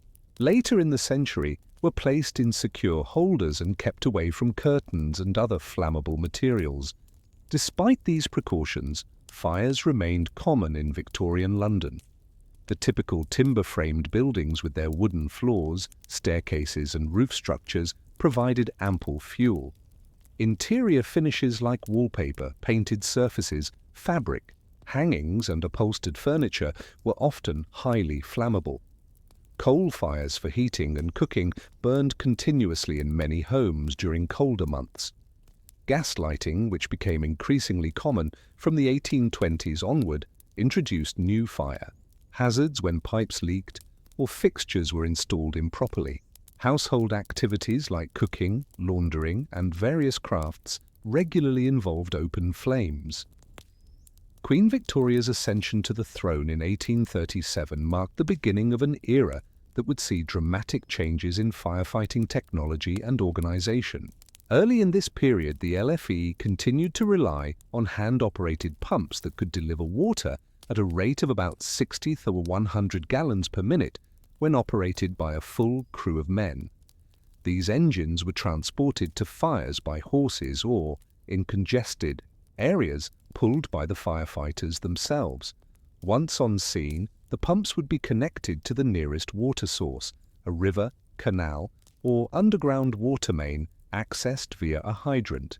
If no direct water source was available, a chain of men would pass buckets from the nearest source to keep the pump's reservoir filled. Water supply for firefighting was a persistent challenge in early Victorian London. The city was served by numerous private water companies, each with its own service area, pricing structure, and level of infrastructure development. Pressure in water mains was often inadequate for firefighting, and supply was frequently intermittent, with water available only on certain days or during specific hours. Fire engines therefore typically relied on their pumps to generate sufficient pressure, using whatever water sources were available.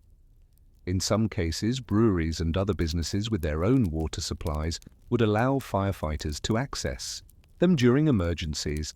The effectiveness of early Victorian firefighting was limited not only by technology and water supply, but also by communication and transportation. When a fire was discovered, the alarm would be raised by shouting, ringing bells, or knocking on watchmen's doors.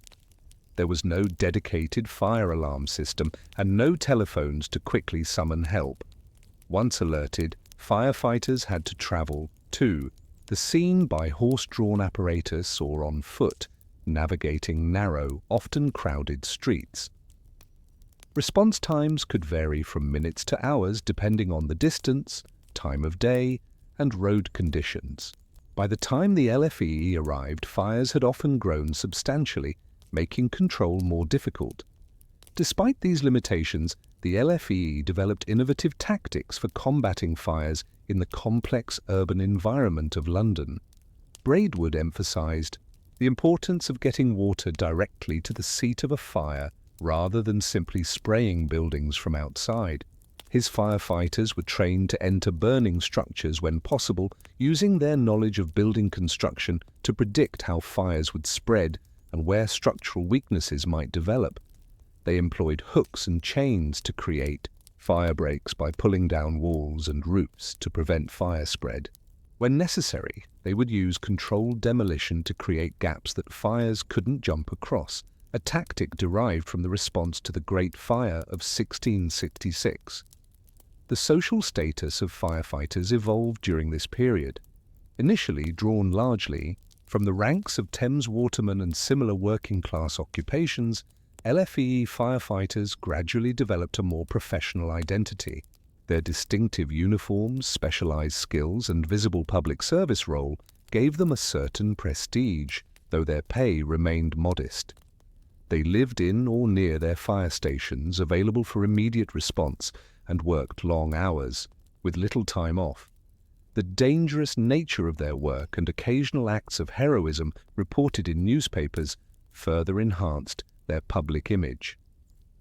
The insurance-based firefighting system, while more organized than previous arrangements, still left significant gaps in coverage. Properties that were uninsured or considered too high risk to insure, including many industrial facilities and poorer residential areas, received limited protection. The LFEE focused primarily on valuable commercial properties and wealthier residential districts where insurance companies had the most financial exposure.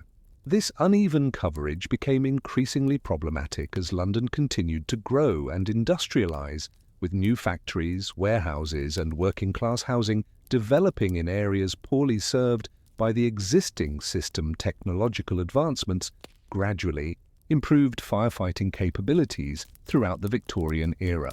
One significant development was the steam-powered fire engine, which began to replace hand-operated pumps from the 1850s onward. These machines could deliver much greater volumes of water, up to 300–600 gallons per minute, and could operate continuously without the fatigue that limited human-powered pumps. Early steam engines were heavy and took time to generate sufficient pressure, but they represented a major advance in firefighting capacity.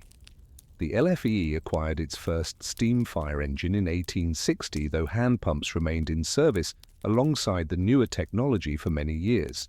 Improvements in hose technology also enhanced firefighting effectiveness. Early leather hoses were heavy, prone to leakage, and could burst under high pressure. The introduction of cotton-jacketed rubber hoses in the mid-19th century provided more flexibility, greater durability, and better resistance to pressure. This allowed water to be delivered more reliably and at greater distances from the pump.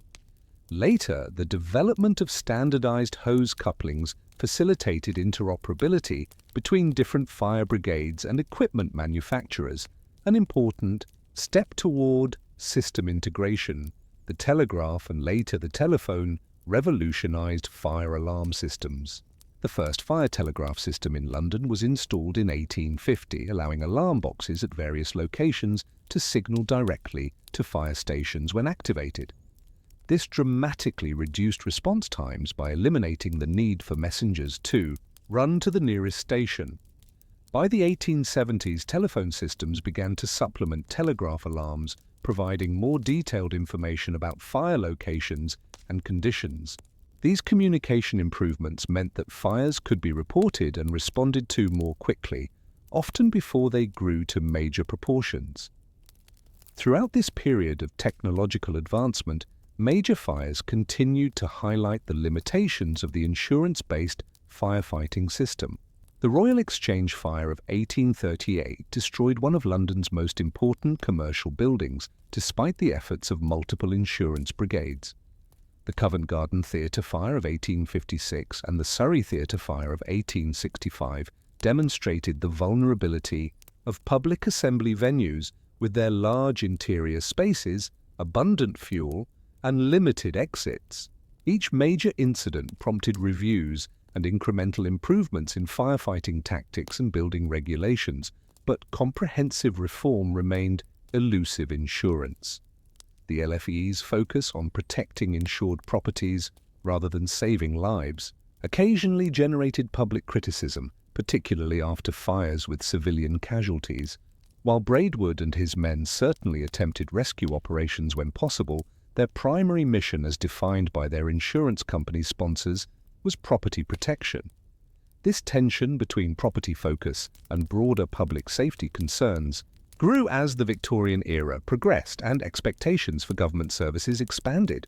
The question of whether firefighting should be a private or public responsibility became increasingly prominent in public discourse. The watershed moment for London's firefighting services came with the Tooley Street Fire of 1861, a massive conflagration that would transform both the organisation of fire protection and the physical landscape of the city.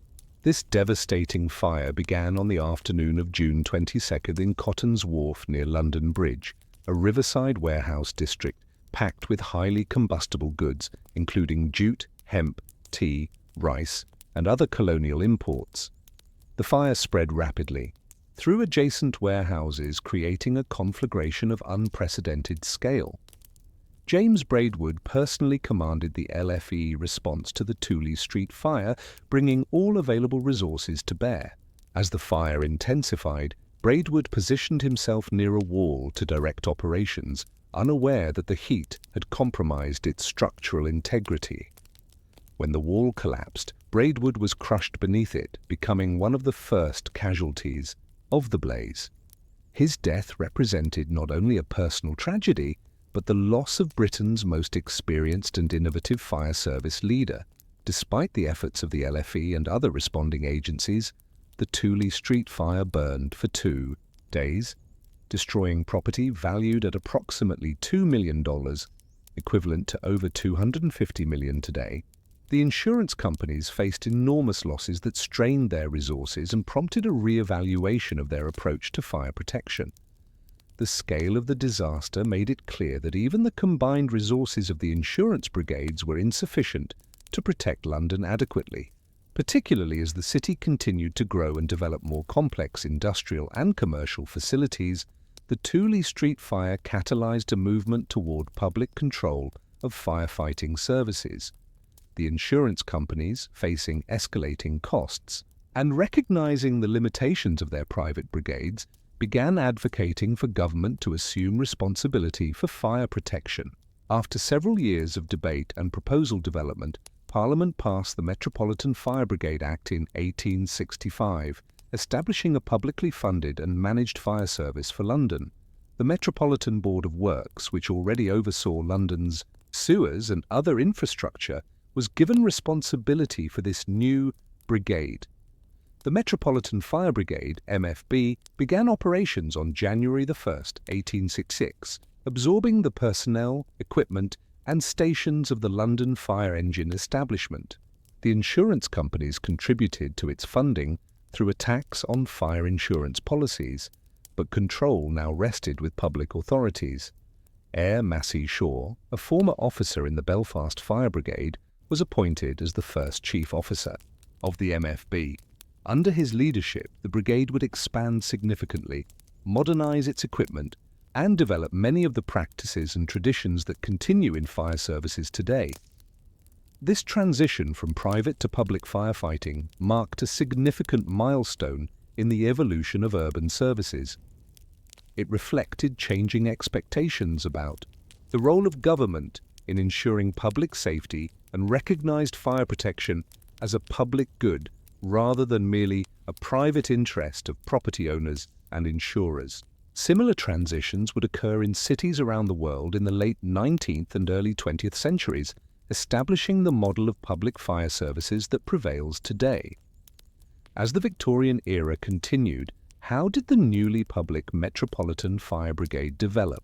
What technological advances further transformed firefighting? And how did major fires continue to shape both the physical landscape of London and its approach to fire safety? The story of fire in Victorian London is one of technological innovation, organisational development, and the gradual recognition that protecting a modern city from the ravages of flame required collective action rather than just individual precaution.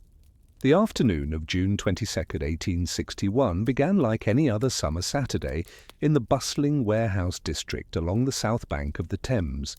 Dock workers loaded and unloaded cargo, clerks tallied inventories, and the usual commercial activity proceeded despite the weekend.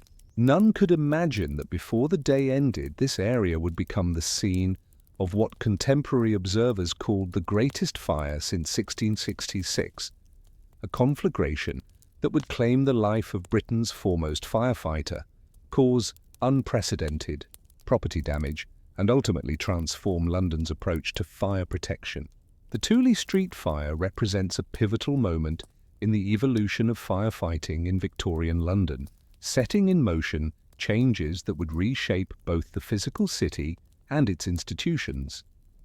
The fire began around 4 p.m. at Cotton's Wharf, a large warehouse complex filled with highly flammable goods including jute, hemp, cotton, tea, sugar, and other colonial imports.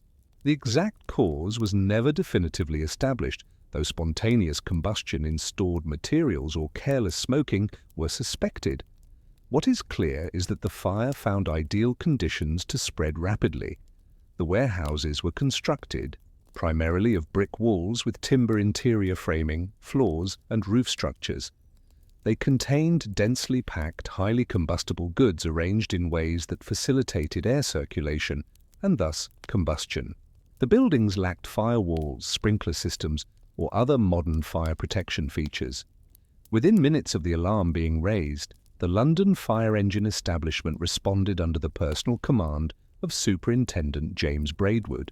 At 61, Braidwood was a veteran firefighter with decades of experience, having established Britain's first municipal fire brigade in Edinburgh before coming to London in 1833 to lead the newly formed LFEE.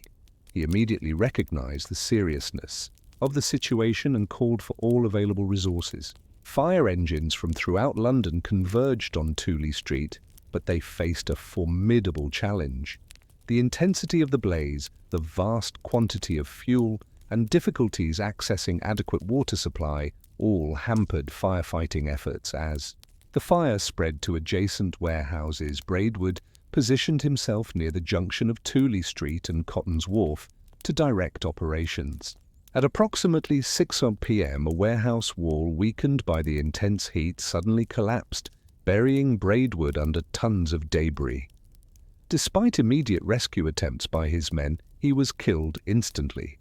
Braidwood's death was not only a personal tragedy but a significant blow to the firefighting effort, as it deprived the operation of its most experienced commander at a critical moment. With Braidwood gone, command devolved to his deputies, who continued to direct the increasingly desperate battle against the spreading flames.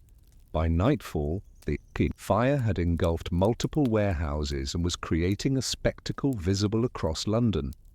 Thousands of spectators gathered on London Bridge and along the north bank of the Thames to watch the conflagration.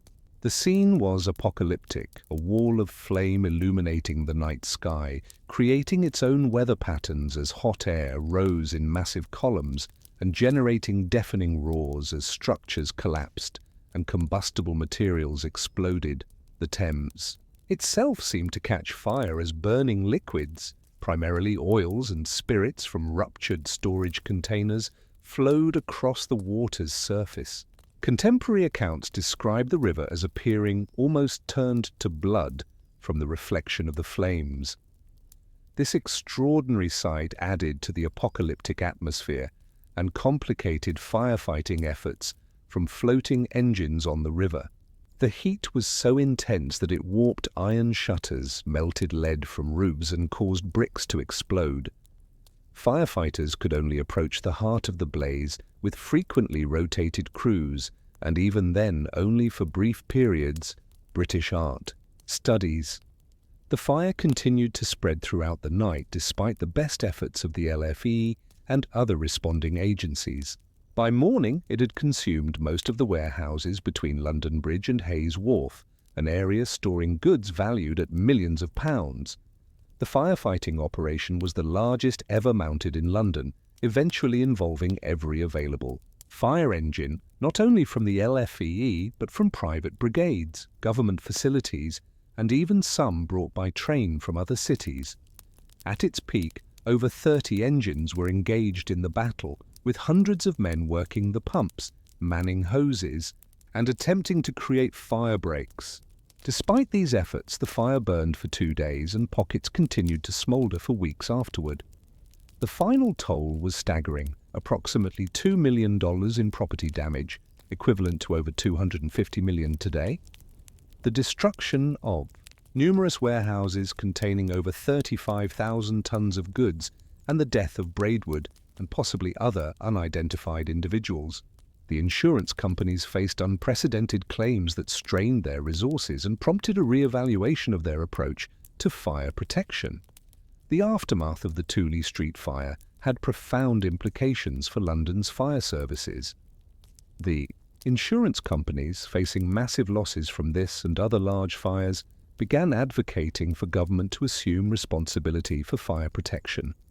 Their private brigades, designed primarily to protect individual insured properties, were clearly inadequate for confronting major conflagrations in the increasingly complex urban environment of Victorian London.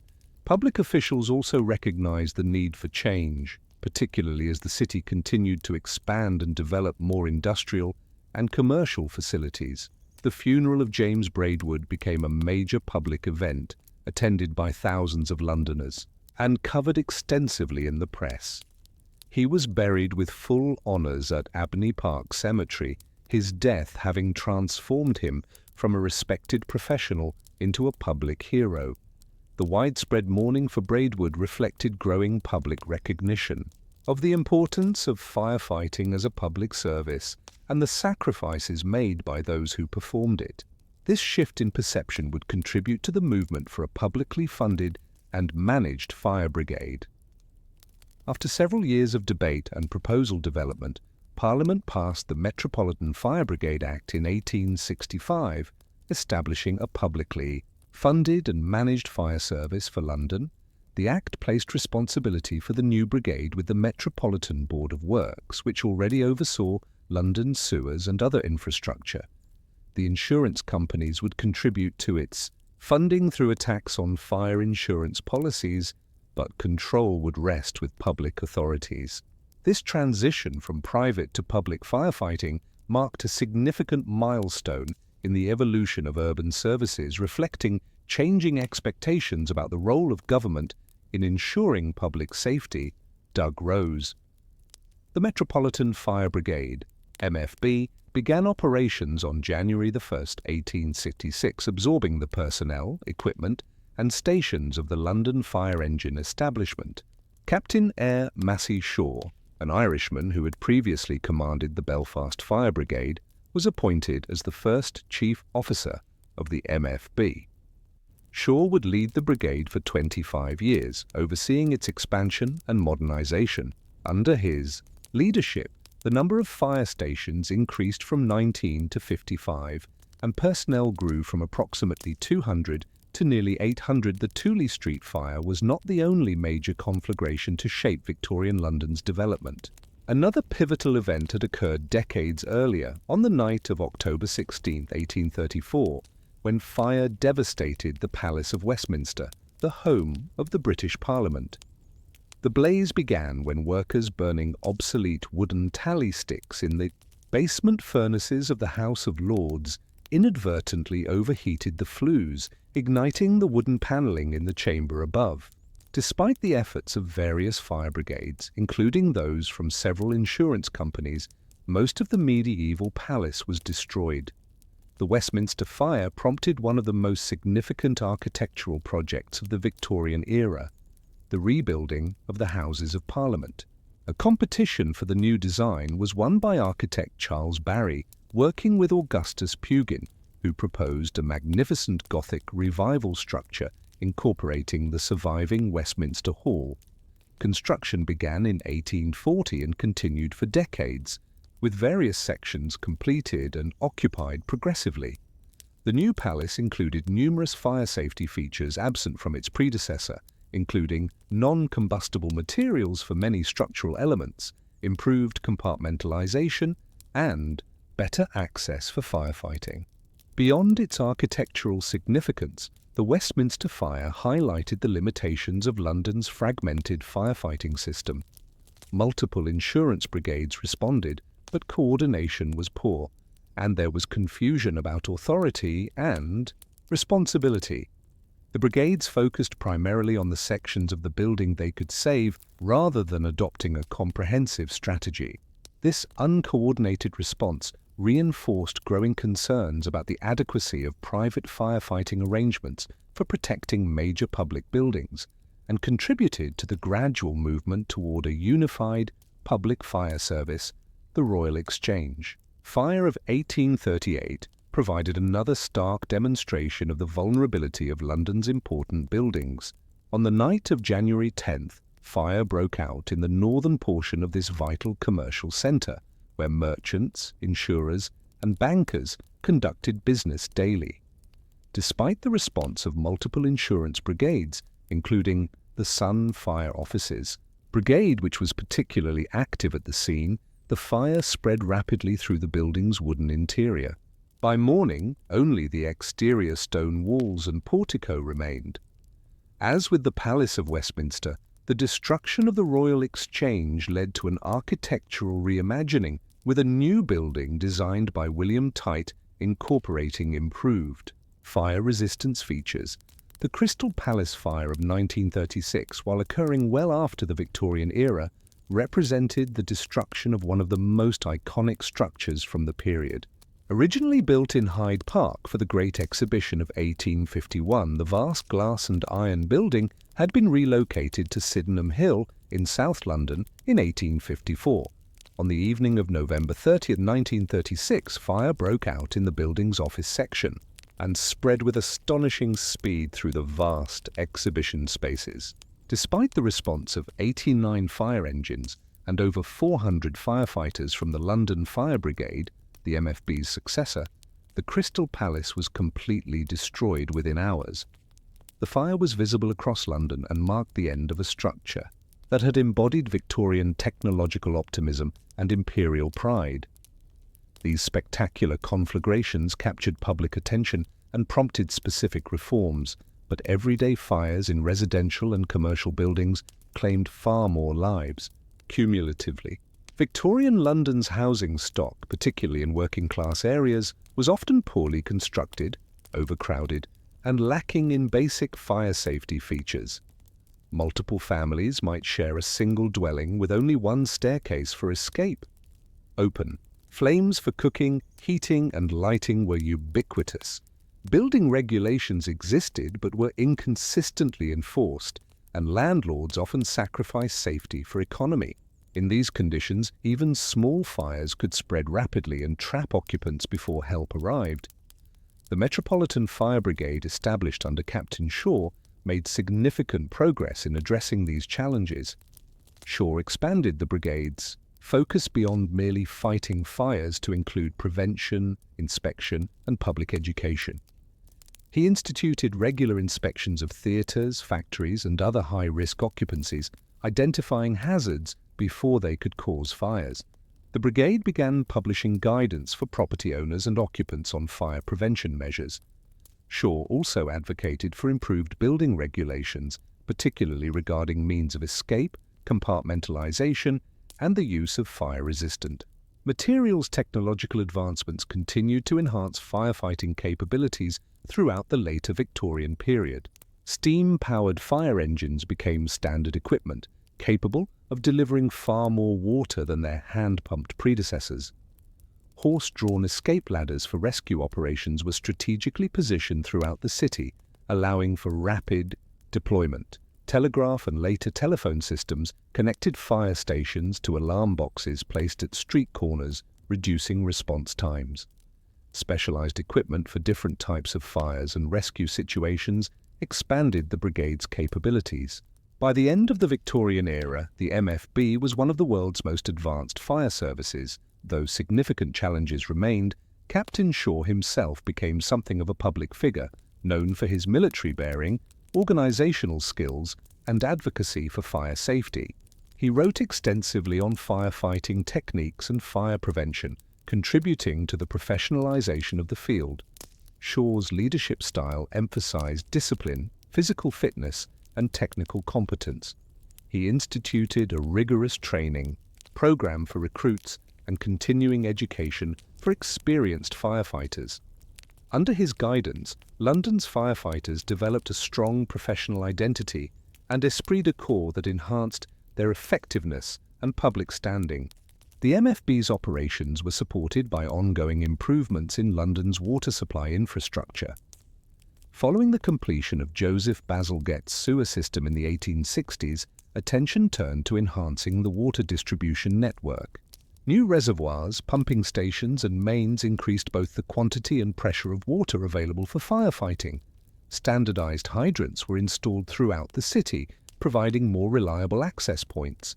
These improvements significantly enhanced firefighting capability, though problems remained in some areas with older or inadequate infrastructure.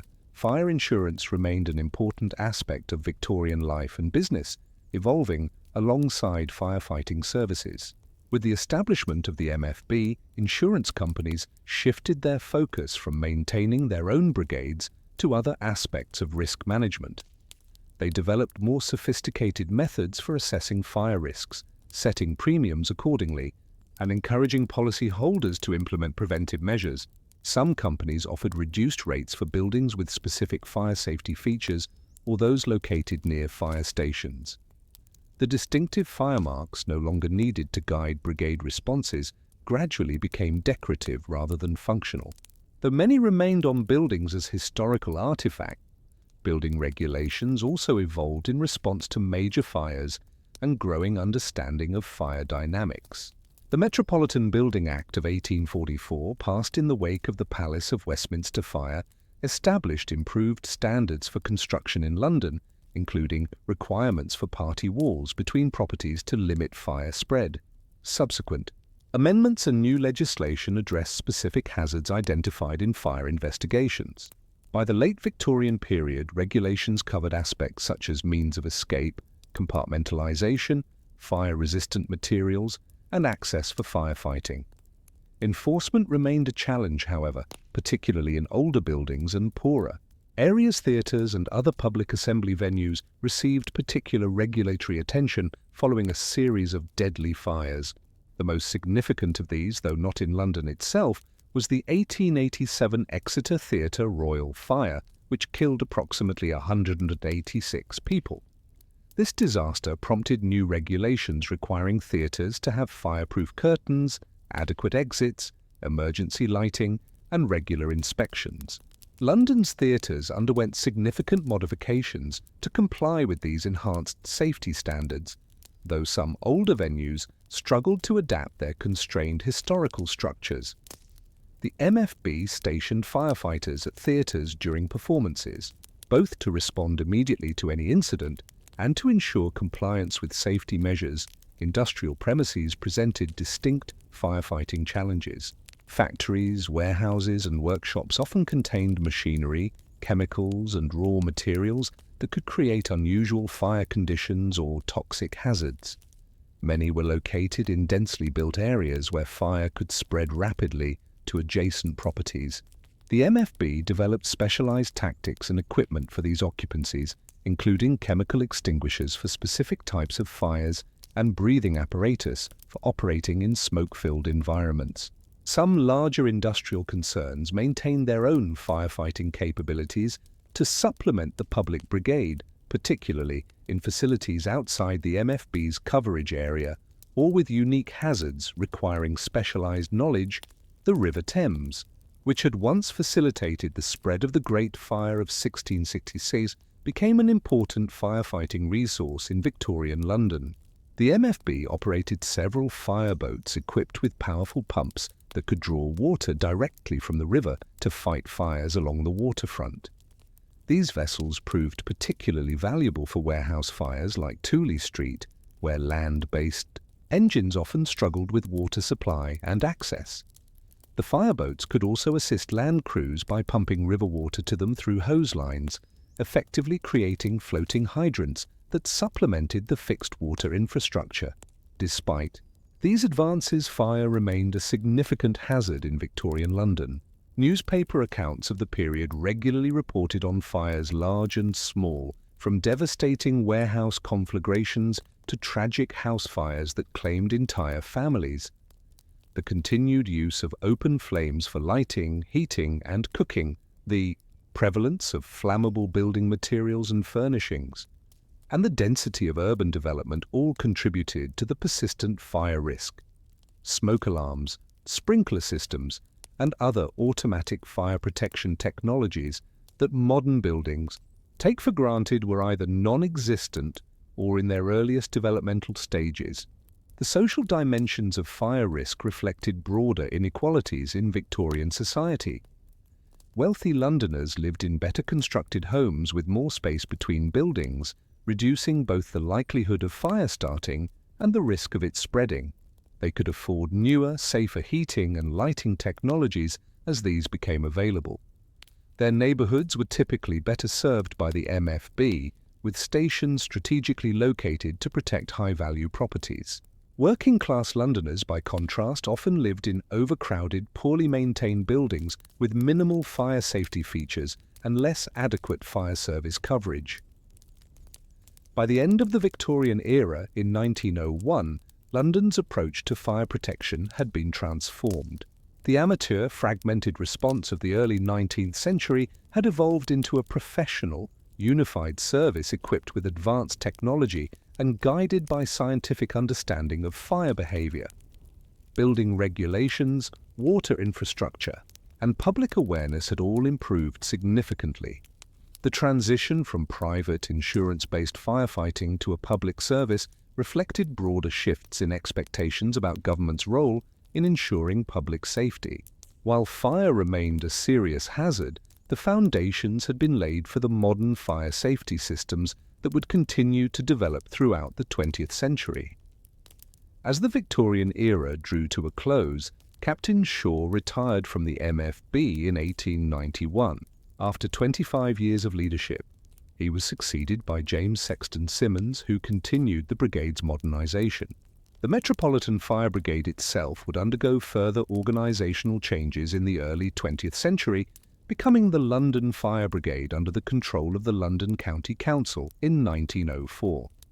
This structure, with various modifications, would persist until the creation of the modern London Fire Brigade as part of the Greater London Authority in 1965. The legacy of Victorian firefighting innovations and organisational developments extends far beyond London itself. The model of a professional, publicly funded fire service established by the Metropolitan Fire Brigade influenced similar transitions in cities around the world. Technical advances in equipment, tactics, and training methodologies spread through professional networks and publications. The regulatory approaches developed in response to London's major fires informed building codes and fire safety standards internationally. In these ways, the lessons learned from London's battle with fire during the Victorian era continue to protect lives and property today. But what were the specific firefighting techniques used by Victorian London's fire brigades? How did the equipment, training, and tactics evolve throughout this period of rapid technological change? And how did these developments shape the modern approach to fire safety and emergency response? As you rest in the comfort of your modern home, protected by smoke detectors, fire-resistant building materials, and professional fire departments with advanced equipment, consider how different life was for Victorian Londoners. The evolution of firefighting techniques and public safety measures throughout the Victorian era represents one of the most significant yet often overlooked transformations in urban life. This period saw rapid innovation in equipment, tactics, training, and organization that laid the foundations for modern fire protection. From hand pumps to steam engines, from leather buckets to pressurized hoses, from amateur volunteers to professional firefighters, the Victorian era witnessed a revolution in humanity's age-old battle against flame. In the early Victorian period, the primary firefighting tool was the manual pump, often called a fire engine, despite bearing little resemblance to modern vehicles. These devices consisted of a large wooden tub mounted on wheels with long handles on either side that teams of men would operate in a seesaw motion to create water pressure. The tubs would be filled by bucket chains, lines of people passing, leather buckets hand-to-hand from the nearest water source, or connected directly to hydrants where available. A typical manual pump required at least 12 men to operate effectively and could deliver approximately 100 gallons of water per minute, a modest output by modern standards. The effectiveness of these early engines was limited not only by their pumping capacity, but by the delivery systems available. Water was typically directed onto fires through rigid pipes that could be pointed but not easily manipulated. Leather hoses, introduced earlier but becoming more widespread in the Victorian period, offered greater flexibility, but were prone to leaking at seams and could burst under high pressure. They required constant maintenance, including regular oiling to keep the leather supple. Despite these limitations, skilled pump crews and hose handlers could successfully combat smaller fires if they arrived before the blaze had grown too large. One of the most significant technological advances in Victorian firefighting was the steam-powered fire engine. The London Fire Engine Establishment acquired its first steam engine in 1860, just before the Tooley Street fire. These machines used coal-fired boilers to generate steam that powered pumps capable of delivering much greater volumes of water, up to 300–600 gallons per minute, and could operate continuously without the fatigue that limited human-powered pumps. Early models took 15–20 minutes to generate sufficient steam pressure, a critical delay in firefighting operations. To address this, fire stations would keep small fires burning beneath the boilers to maintain a minimal level of pressure, allowing faster deployment. The transition from manual to steam-powered engines was not immediate. The expense of the new technology, the institutional resistance to change, and certain practical limitations meant that hand pumps remained in service alongside steam engines for many years. In some situations, manual pumps retained advantages. They were lighter, could be deployed more quickly for small fires, and could access confined spaces where the larger steam engines couldn't fit. However, for major fires, the superior power and endurance of steam engines proved decisive, and they gradually became the standard equipment of the Metropolitan Fire Brigade. After its formation in 1866, transportation of firefighting equipment evolved significantly during this period. In the early Victorian era, fire engines were typically pulled to fire scenes by the firefighters themselves in central London, where the narrow, congested streets and short distances made this practical. For longer distances, horses were used, often hired from nearby stables as needed. The Metropolitan Fire Brigade established its own dedicated stables with specially trained horses kept ready at all times. These animals became renowned for their intelligence and speed, capable of being harnessed and ready to pull fire engines within seconds of an alarm. The horses themselves became beloved figures in their communities, often known by name to local residents and especially to children. They were selected for strength, calmness under stress, and intelligence, and underwent extensive training to accustom them to the noise and confusion of fire scenes. The relationship between firefighters and their horses was close, with specific firefighters responsible for the care of particular animals. This system of horse-drawn fire equipment would continue into the early 20th century, only gradually being replaced by motorized apparatus. After the end of the Victorian era, water supply remained a critical factor in firefighting effectiveness throughout the Victorian period. In the early decades, London was served by numerous private water companies, each with its own service area, pricing structure, and level of infrastructure development. Pressure in water mains was often inadequate, for firefighting, and supply was frequently intermittent, with water available only on certain days or during specific hours. Fire engines therefore typically relied on their pumps to generate sufficient pressure, using whatever water sources were available: rivers, canals, wells, or water mains accessed via hydrants. The gradual improvement of London's water infrastructure enhanced firefighting capabilities. Following the completion of Joseph Bazalgette's sewer system in the 1860s, attention turned to improving the water distribution network. New reservoirs, pumping stations, and mains increased both the quantity and pressure of water available for firefighting. Standardized hydrants were installed throughout the city, providing more reliable access points. The Metropolitan Water Act of 1852 and subsequent legislation imposed requirements on water companies to provide adequate supply for firefighting purposes. By the late Victorian period, while problems remained in some areas with older or inadequate infrastructure, water supply for firefighting had improved significantly.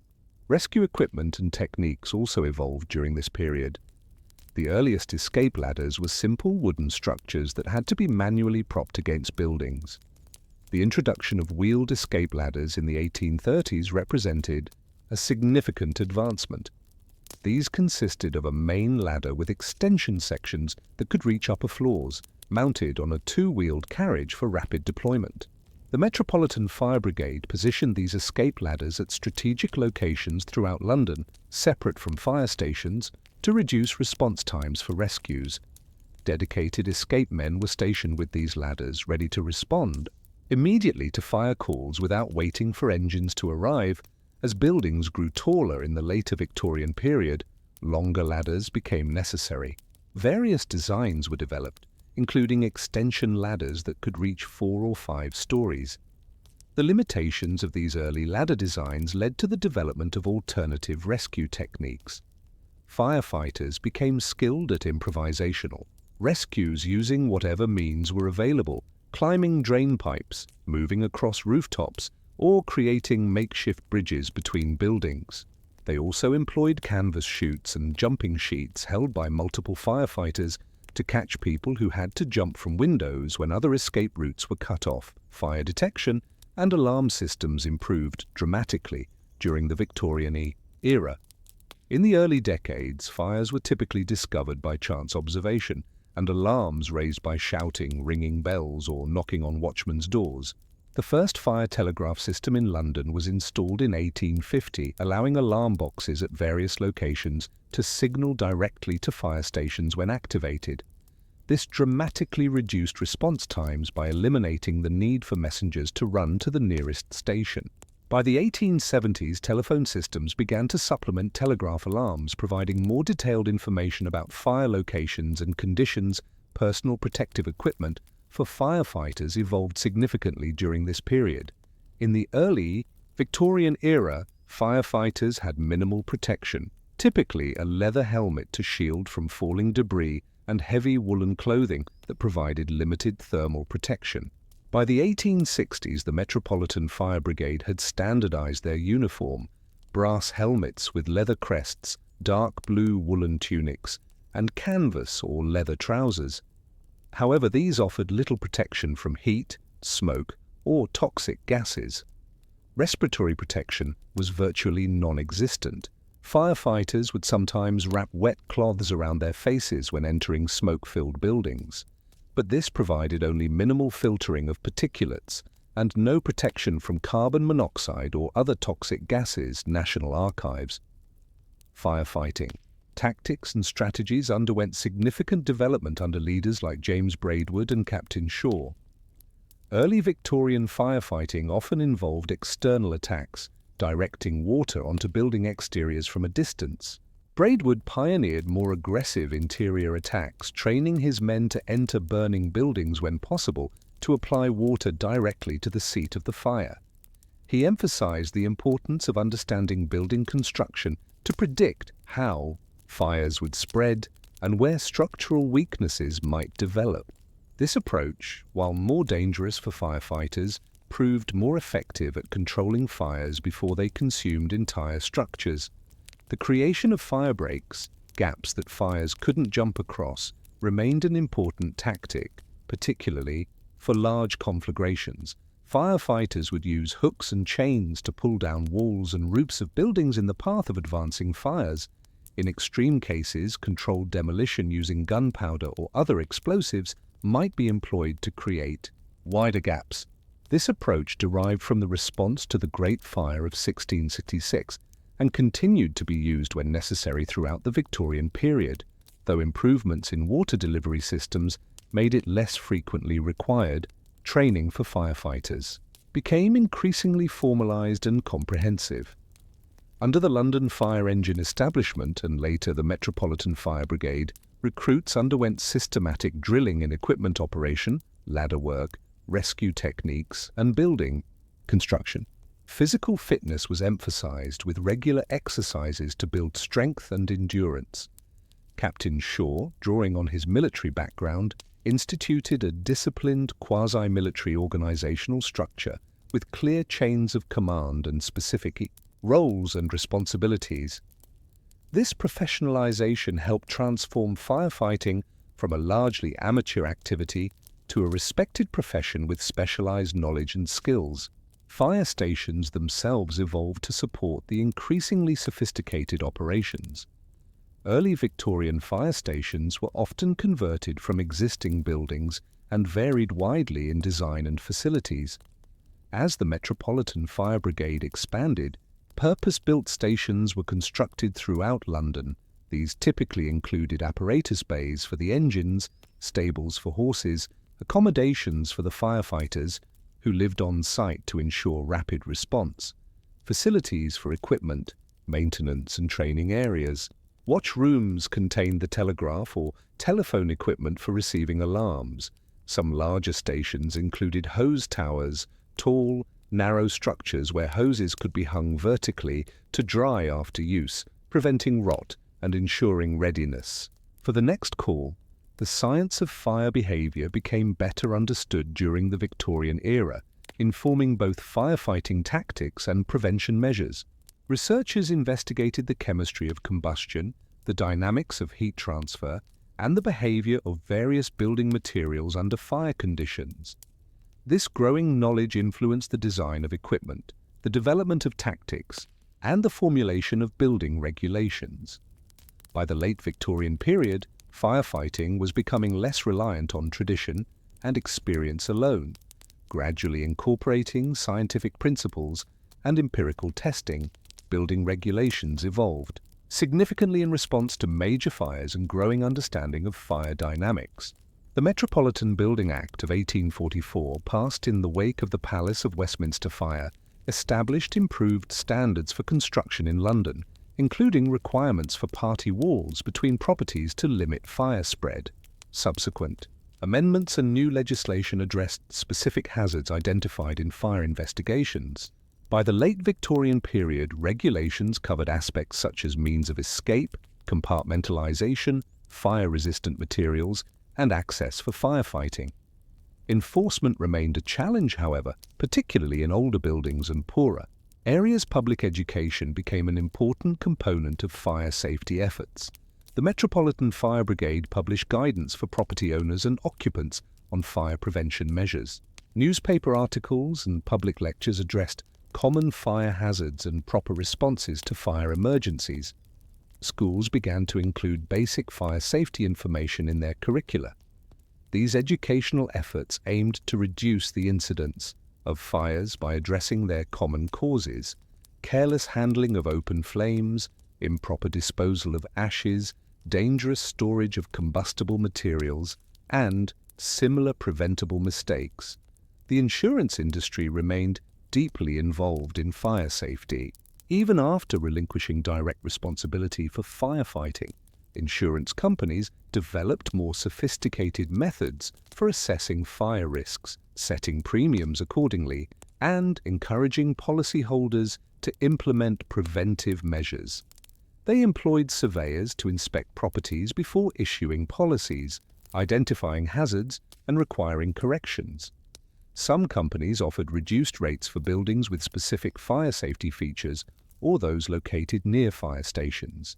In these ways, insurance practices created financial incentives for fire prevention that complemented regulatory requirements. By the end of the Victorian era, specialized approaches had been developed for different occupancies with unique fire risks. Theatres were required to have fireproof curtains, adequate exits, emergency lighting, and regular inspections. Factories and warehouses faced regulations regarding the storage of hazardous materials, the provision of fire escapes, and the installation of primitive fire suppression systems. Hospitals and similar institutions developed evacuation procedures for non-ambulatory patients. These tailored approaches reflected growing recognition that different environments required different fire safety strategies. Early automatic fire protection systems began to appear in the later Victorian period. Sprinkler systems, invented by Henry Parmalee in 1874 and improved by Frederick Grinnell in the 1880s, were installed in some factories and warehouses in London before the end of the century. These systems, while primitive by modern standards, represented a significant advancement in fire protection, offering the possibility of controlling fires automatically before they grew large. However, their adoption was limited and primarily confined to commercial and industrial properties rather than residential buildings. The social dimensions of fire risk reflected broader inequalities in Victorian society. Wealthy Londoners lived in better constructed homes with more space between buildings, reducing both the likelihood of fire starting and the risk of it spreading. They could afford newer, safer heating and lighting technologies as these became available. Their neighbourhoods were typically better served by the Metropolitan Fire Brigade, with stations strategically located to protect high-value properties. Working-class Londoners, by contrast, often lived in overcrowded, poorly maintained buildings with minimal fire safety features and less adequate fire service coverage. Despite these persistent inequalities, the overall trend during the Victorian era was toward more comprehensive and effective fire protection for all London residents. The establishment of the Metropolitan Fire Brigade as a public service represented an important acknowledgement that fire safety was a public good, not merely a private concern of property owners. The gradual expansion of the brigade's coverage, the improvement of water infrastructure, the development of building regulations, and the advancement of firefighting technology all contributed to making London a safer city. While perfect equity in fire protection was never achieved during the Victorian period, the foundation was laid for the more universal approach to fire safety that would develop in the 20th century. The legacy of Victorian innovations in firefighting extends far beyond London itself. The model of a professional, publicly funded fire service established by the Metropolitan Fire Brigade influenced similar transitions in cities around the world. Technical advances in equipment, tactics, and training methodologies spread through professional networks and publications. The regulatory approaches developed in response to London's major fires informed building codes and fire safety standards internationally. In these ways, the lessons learned from London's battle with fire during the Victorian era continue to protect lives and property today. As we reflect on the evolution of firefighting, in Victorian London, we see a microcosm of broader patterns. In the city's development, the gradual shift from private to public services, the application of technology and scientific understanding to age-old problems, the tension between commercial interests and public welfare, and the persistent inequalities that shaped the experiences of different social classes. The battle against fire, like the struggles against disease and pollution, required collective action, innovative thinking, and sustained commitment of resources. The advances made during this period, though imperfect and incomplete, represented significant progress in humanity's ancient struggle to harness fire's benefits while controlling its destructive potential. Beyond the dramatic threats of sewage contaminated Water, toxic fog, and devastating fires, Victorian Londoners faced countless daily challenges in simply meeting their basic needs for food, shelter, and work. How did ordinary people, particularly the working poor who made up the majority of the city's population, navigate these challenges? What strategies and adaptations allowed them to survive in what was simultaneously the world's wealthiest and most deprived city? As you settle into the gentle embrace of sleep, imagine yourself as an ordinary resident of Victorian London, rising at dawn in a small, crowded room shared with family members or fellow lodgers. The challenges you would face in simply meeting your basic needs, finding adequate shelter, accessing clean water, and obtaining sufficient food would shape every aspect of your daily existence. For the majority of Londoners, particularly those of the working class, survival required constant effort, ingenuity, and adaptation to conditions that we would find almost unimaginable today. Housing in Victorian London varied dramatically by social class, but for the working poor, accommodations were typically cramped, poorly constructed, and lacking in basic amenities. The rapid population growth of the city, from about 1 million in 1800 to over 6.5 million by 1900, created enormous pressure on housing stock. As industries expanded and attracted workers from rural areas and abroad, residential density increased to extraordinary levels, particularly in the inner districts close to places of employment. The worst housing conditions could be found in the notorious slums or rookeries that developed in areas like St Giles, Seven Dials, Jacob's Island, and parts of the East End. These densely packed warrens of dilapidated buildings housed London's poorest residents in conditions of almost unimaginable squalor. Multiple families might occupy a single room, with privacy non-existent and basic hygiene impossible to maintain. Buildings originally designed as single-family homes were subdivided into numerous small units, with structural elements removed to create additional rooms, compromising stability and safety. The walks. Jacob's Island in Bermondsey, immortalized by Charles Dickens in Oliver Twist as the filthiest, the strangest, the most extraordinary of the many localities that are hidden in London, exemplified these conditions. Built alongside the polluted River Neckinger, its decrepit wooden buildings were permeated with the stench of the open sewers that flowed beneath and around them. Journalist Henry Mayhew described it as the Venice of drains, where the water used for drinking, cooking, and washing was visibly contaminated with human waste. Cholera and other waterborne diseases were rampant, earning the area the grim nickname, the capital of cholera.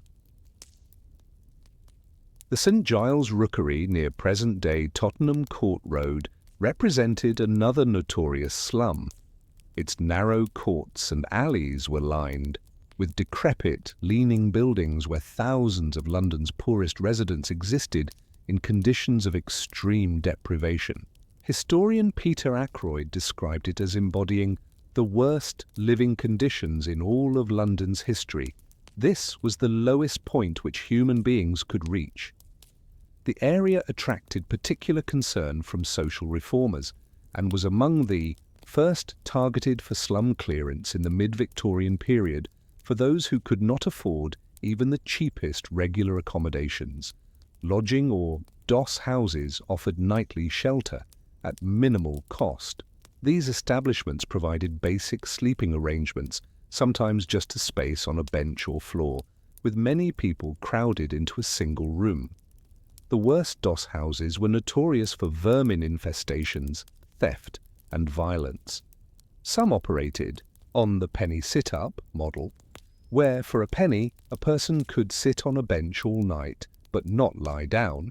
For twopence, one might get a rope to lean on, and for fourpence, an actual bed might be available. Even those working-class families who could afford slightly better accommodations faced significant housing challenges. A typical working-class family might occupy 1 or 2 rooms in a tenement building, with shared water sources and toilet facilities used by multiple households. Privacy was minimal, with parents and children of all ages sleeping in the same room, sometimes in the same bed. Furnishings were sparse and often second-hand: a table, a few chairs, a bed, or mattresses on the floor, perhaps a chest for storage. Heating typically came from a single coal fireplace that served for both warmth and cooking. These crowded conditions had profound implications for family life and health. Infectious diseases spread rapidly in such environments, contributing to high child mortality rates. The lack of privacy affected intimate relationships and child development. Mental health suffered from the constant stress of overcrowding and noise, yet families developed various adaptations to make these spaces livable.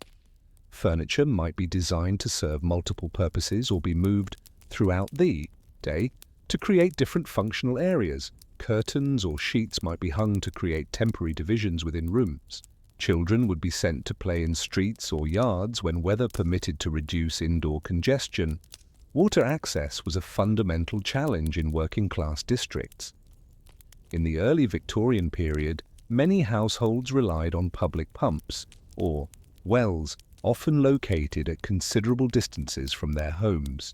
Water would be carried in buckets, a heavy and time-consuming task typically assigned to women and children. The water itself was frequently contaminated, particularly from wells situated near cesspits or in areas with poor drainage. As the century progressed, piped water became more common, but supply was often intermittent, available only for a few hours on certain days, and shared between multiple households. The quality of London's water supply varied significantly depending on the source and the provider. Multiple private water companies served different parts of the city, each with its own standards and infrastructure. Many drew water directly from the Thames or its tributaries, even after these watercourses had become heavily polluted with industrial waste and sewage. Following cholera outbreaks and increasing public concern, the Metropolis Water Act of 1852 required companies to filter water and extract it from points above the tidal Thames. However, compliance was inconsistent, and many working-class areas continued to receive inadequate or contaminated water well into the later Victorian period. Science Museum. Water storage within homes presented additional challenges. Those fortunate enough to have piped water, but facing intermittent supply, needed containers to store it between deliveries. Wooden barrels, metal tanks, or ceramic vessels would be filled when water was available and carefully rationed until the next delivery. These storage containers themselves could become sources of contamination if not regularly cleaned. Wealthier homes might have cisterns in attics that supplied water to indoor plumbing fixtures, but working-class dwellings typically had at most a single tap in a yard or hallway shared by multiple families. Rapid transition. Waste disposal presented related challenges. Early Victorian working-class housing typically relied on communal privies, outdoor toilets, shared by multiple households, or on chamber pots emptied into cesspits or open sewers. The inadequacy of these arrangements became increasingly apparent as the century progressed and understanding of disease transmission improved. The sanitary reform movement advocated for improved waste disposal facilities, leading to the gradual introduction of water closets, flush toilets, connected to sewer systems. However, these improvements reached working-class areas slowly and unevenly, with many families still using outdoor privies or shared toilets well into the late Victorian period. Science and Industry Museum. Food acquisition and preparation were daily preoccupations for working-class Londoners. Unlike rural dwellers who might grow some of their own food, urban residents were almost entirely dependent on purchased provisions. Markets, both formal and informal, provided the primary sources of food, with street vendors offering additional options. The quality, variety, and cost of available food varied widely depending on location, season, and economic conditions. Food adulteration, the practice of diluting or substituting cheaper ingredients, was common, particularly for items sold to the poor. Milk might be watered down, flour mixed with chalk, or tea leaves reused and resold as fresh English heritage. Working class diets were based primarily on bread, which provided the cheapest source of calories. A typical family might spend up to half their food budget on bread alone. This was supplemented with potatoes, seasonal vegetables, often of poor quality, and small amounts of meat when affordable, typically the cheaper cuts like offal or scraps. Tea was a staple beverage, valued for its warming properties and the small energy boost from its caffeine. Fresh fruit was a rare luxury for most working families. Nutrition was generally poor, with deficiencies in protein, vitamins, and minerals, common particularly among children and pregnant women, Victorian children. Cooking facilities in working-class homes were basic, typically consisting of an open fireplace with perhaps an attached oven. The same fire provided both heat and cooking capability, creating difficult choices in warmer months when heat wasn't needed, but cooking still required fuel. Cooking implements were limited: a cast iron pot or kettle, perhaps a frying pan, and a few utensils. Food preparation was complicated by the lack of refrigeration. Foods had to be purchased in small quantities for immediate consumption or preserved, through salting, smoking, or pickling. This necessitated daily shopping, adding to the workload of women who typically managed households, while often also engaging in paid labor for those unable or unwilling to cook at home. Street food provided an alternative. Vendors selling hot foods like baked potatoes, eels, pies, and whelks were common throughout working-class districts. Cook shops offered prepared meals at low prices, though the quality and hygiene could be questionable. Public houses, pubs, served simple meals alongside their primary business of selling alcohol.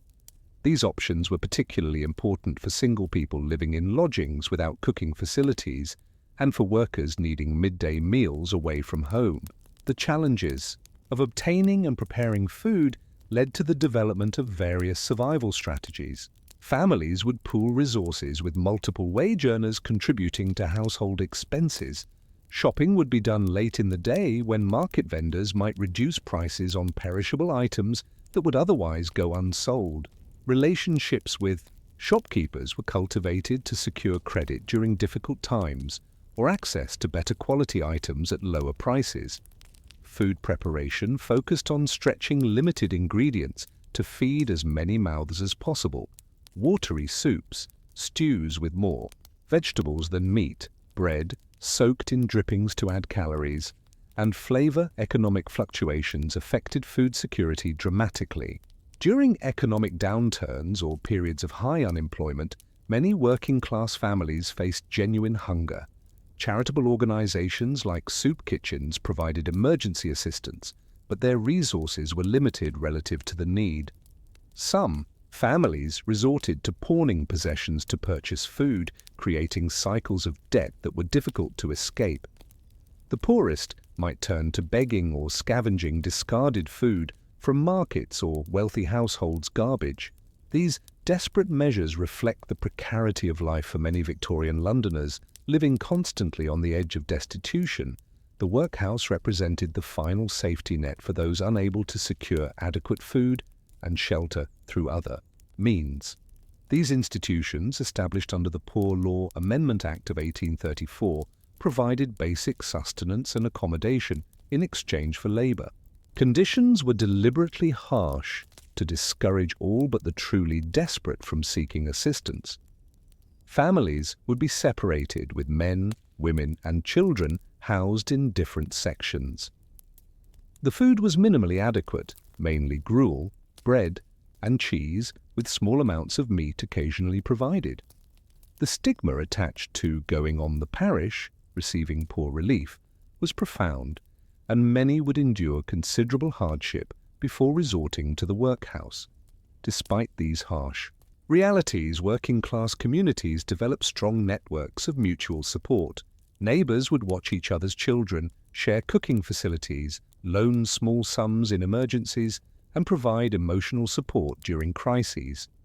Extended family members often lived in close proximity, creating additional support structures. These informal networks helped compensate for the inadequacy of official assistance and formed an essential component of survival strategies. The strength of these community bonds is frequently noted in contemporary accounts and memoirs of working-class life. As the Victorian era progressed, housing conditions gradually improved for some working-class Londoners, though progress was uneven. Slum clearance programs removed the worst housing, though often without adequate provision for displaced residents.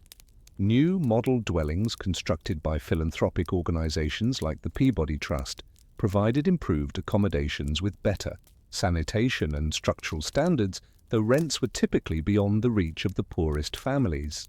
Building regulations became more stringent, particularly regarding structural safety and basic sanitation.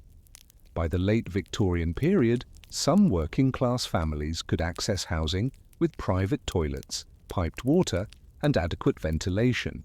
Though many others continued to live in substandard conditions, water and sanitation infrastructure also improved, particularly following the completion of Joseph Bazalgette's sewer system in the 1860s and 1870s. More areas gained access to piped water, though often still on an intermittent basis. Water quality improved as companies were forced to implement filtration and move extraction points upstream of major pollution sources. Public baths and washhouses established by municipal authorities provided facilities for personal hygiene, and laundry at nominal fees, addressing the limitations of home washing facilities.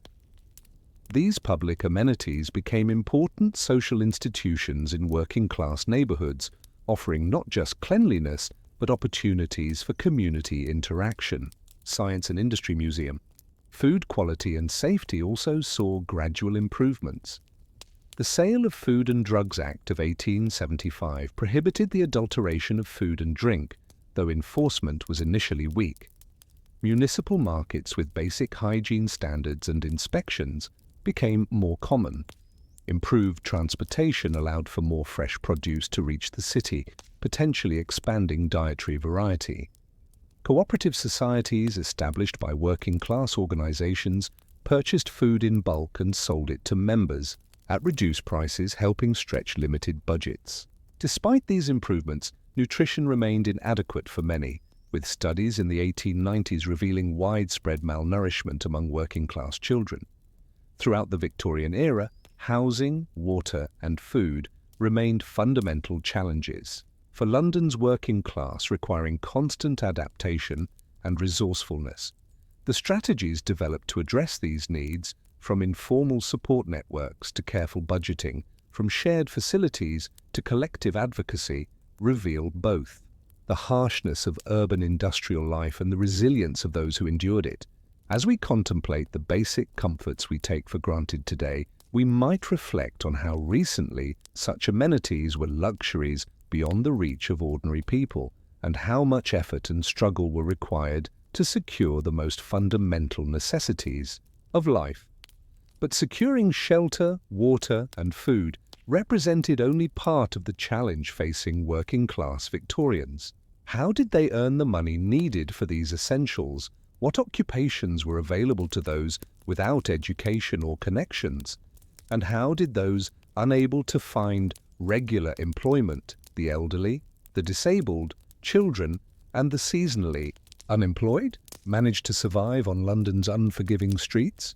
The streets of Victorian London were not merely thoroughfares, but complex economic ecosystems where the working, poor, and destitute created livelihoods through ingenuity, physical labor, and sometimes desperation.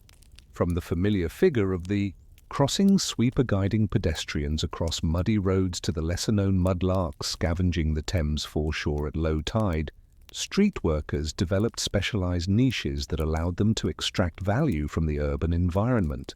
These street occupations represented critical survival strategies for those excluded from more formal employment due to age, disability, lack of skills or connections, or discriminatory practices. They formed a parallel economy that was essential to the functioning of the city while revealing the precarious nature of working-class existence. Crossing sweepers were among the most visible street workers in Victorian London. Their task was to clear paths through the mud, horse manure and garbage that accumulated on London's streets, allowing pedestrians, particularly those of the middle and upper classes in their fine clothing, to cross roads without soiling their shoes and hems. Armed with brooms made of birch twigs or other inexpensive materials, they would stake out particular intersections or stretches of street as their territory, clearing paths for passers-by in exchange for gratuities. The work required no capital beyond the cost of a broom, making it accessible to those with extremely limited resources, including the elderly, disabled, and children. The life of a crossing sweeper exemplified the economic marginality of many street workers. Income was unpredictable, dependent on weather conditions, location, and the generosity of passers-by. Competition for prime locations could be fierce, sometimes leading to territorial disputes.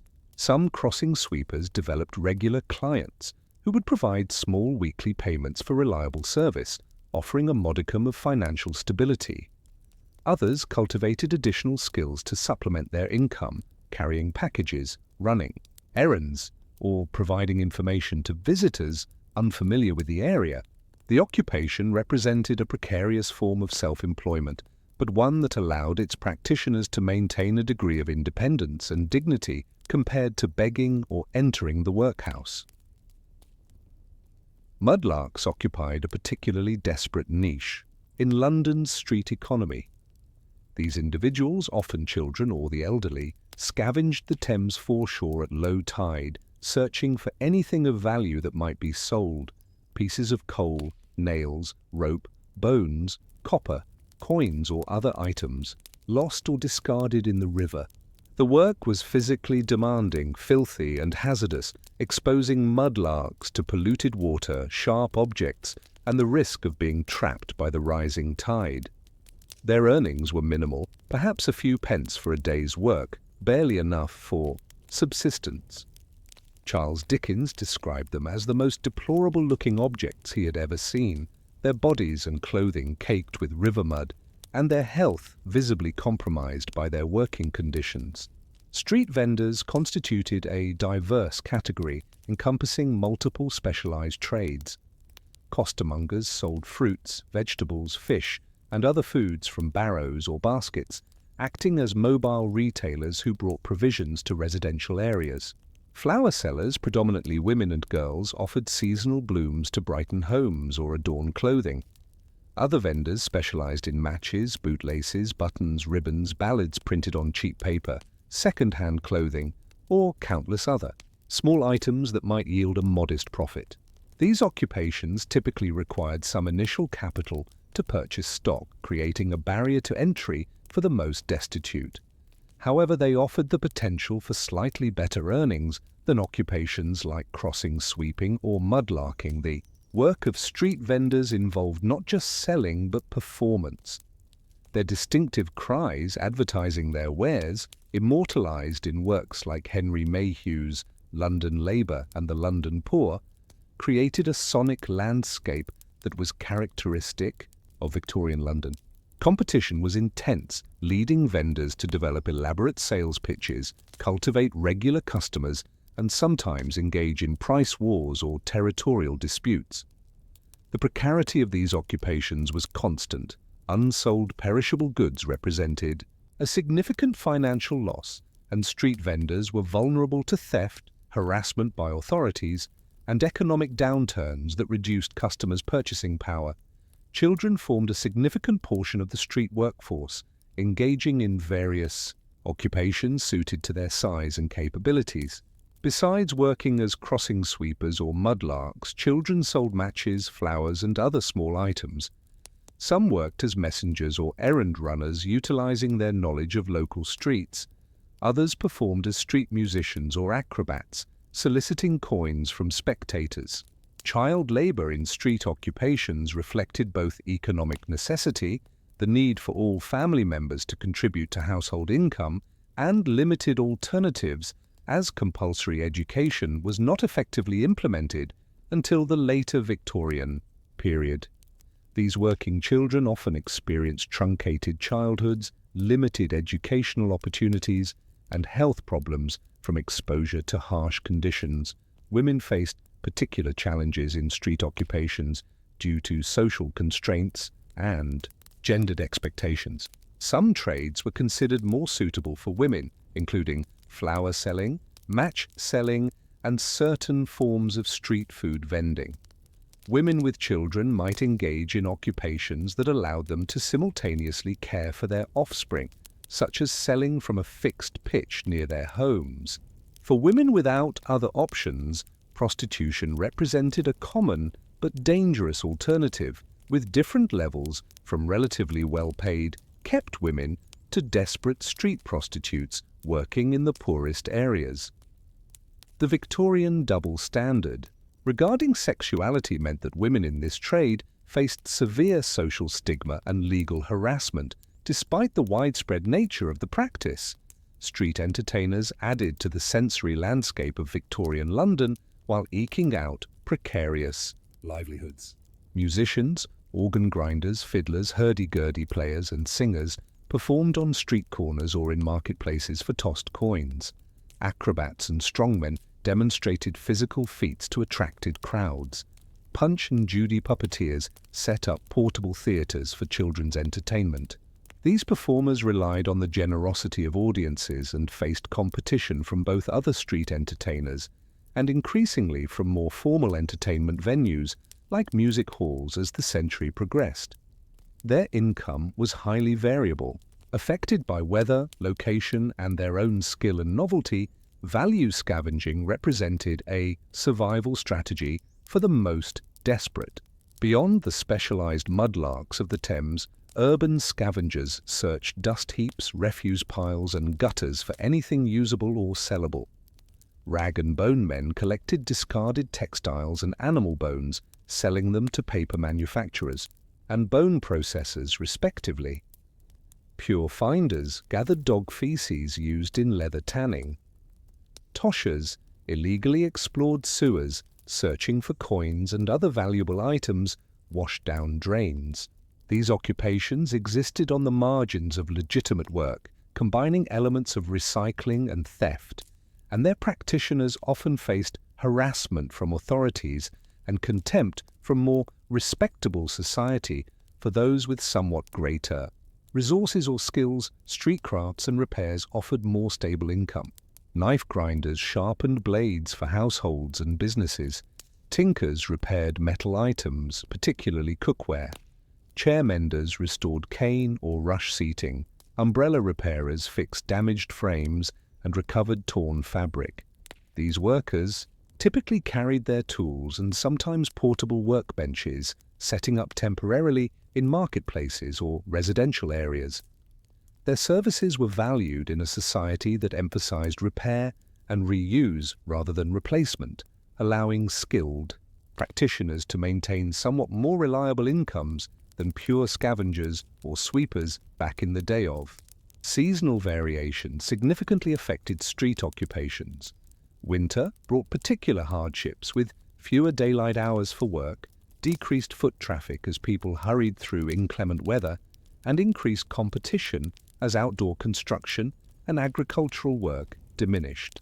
Some street workers adapted by changing occupations seasonally, selling flowers in spring, fruits in summer, chestnuts or hot potatoes in winter.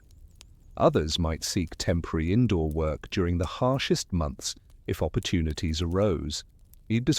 Seasonality of income required careful budgeting and often resulted in accumulated debt during lean periods that would be repaid when earnings improved. The legal status of street workers was often precarious. Various laws and local ordinances regulated or prohibited certain activities, particularly those that might impede traffic, create nuisances, or compete with established businesses. The Metropolitan Police, established in 1829, included among its duties the monitoring and control of street traders and performers. Unlicensed vendors might have their goods confiscated, while beggars and vagrants could face arrest. The arbitrary enforcement of these regulations added another layer of uncertainty to already precarious livelihoods. Street workers developed strategies for evading or accommodating police attention, including lookout systems, rapid mobility, and occasionally bribery.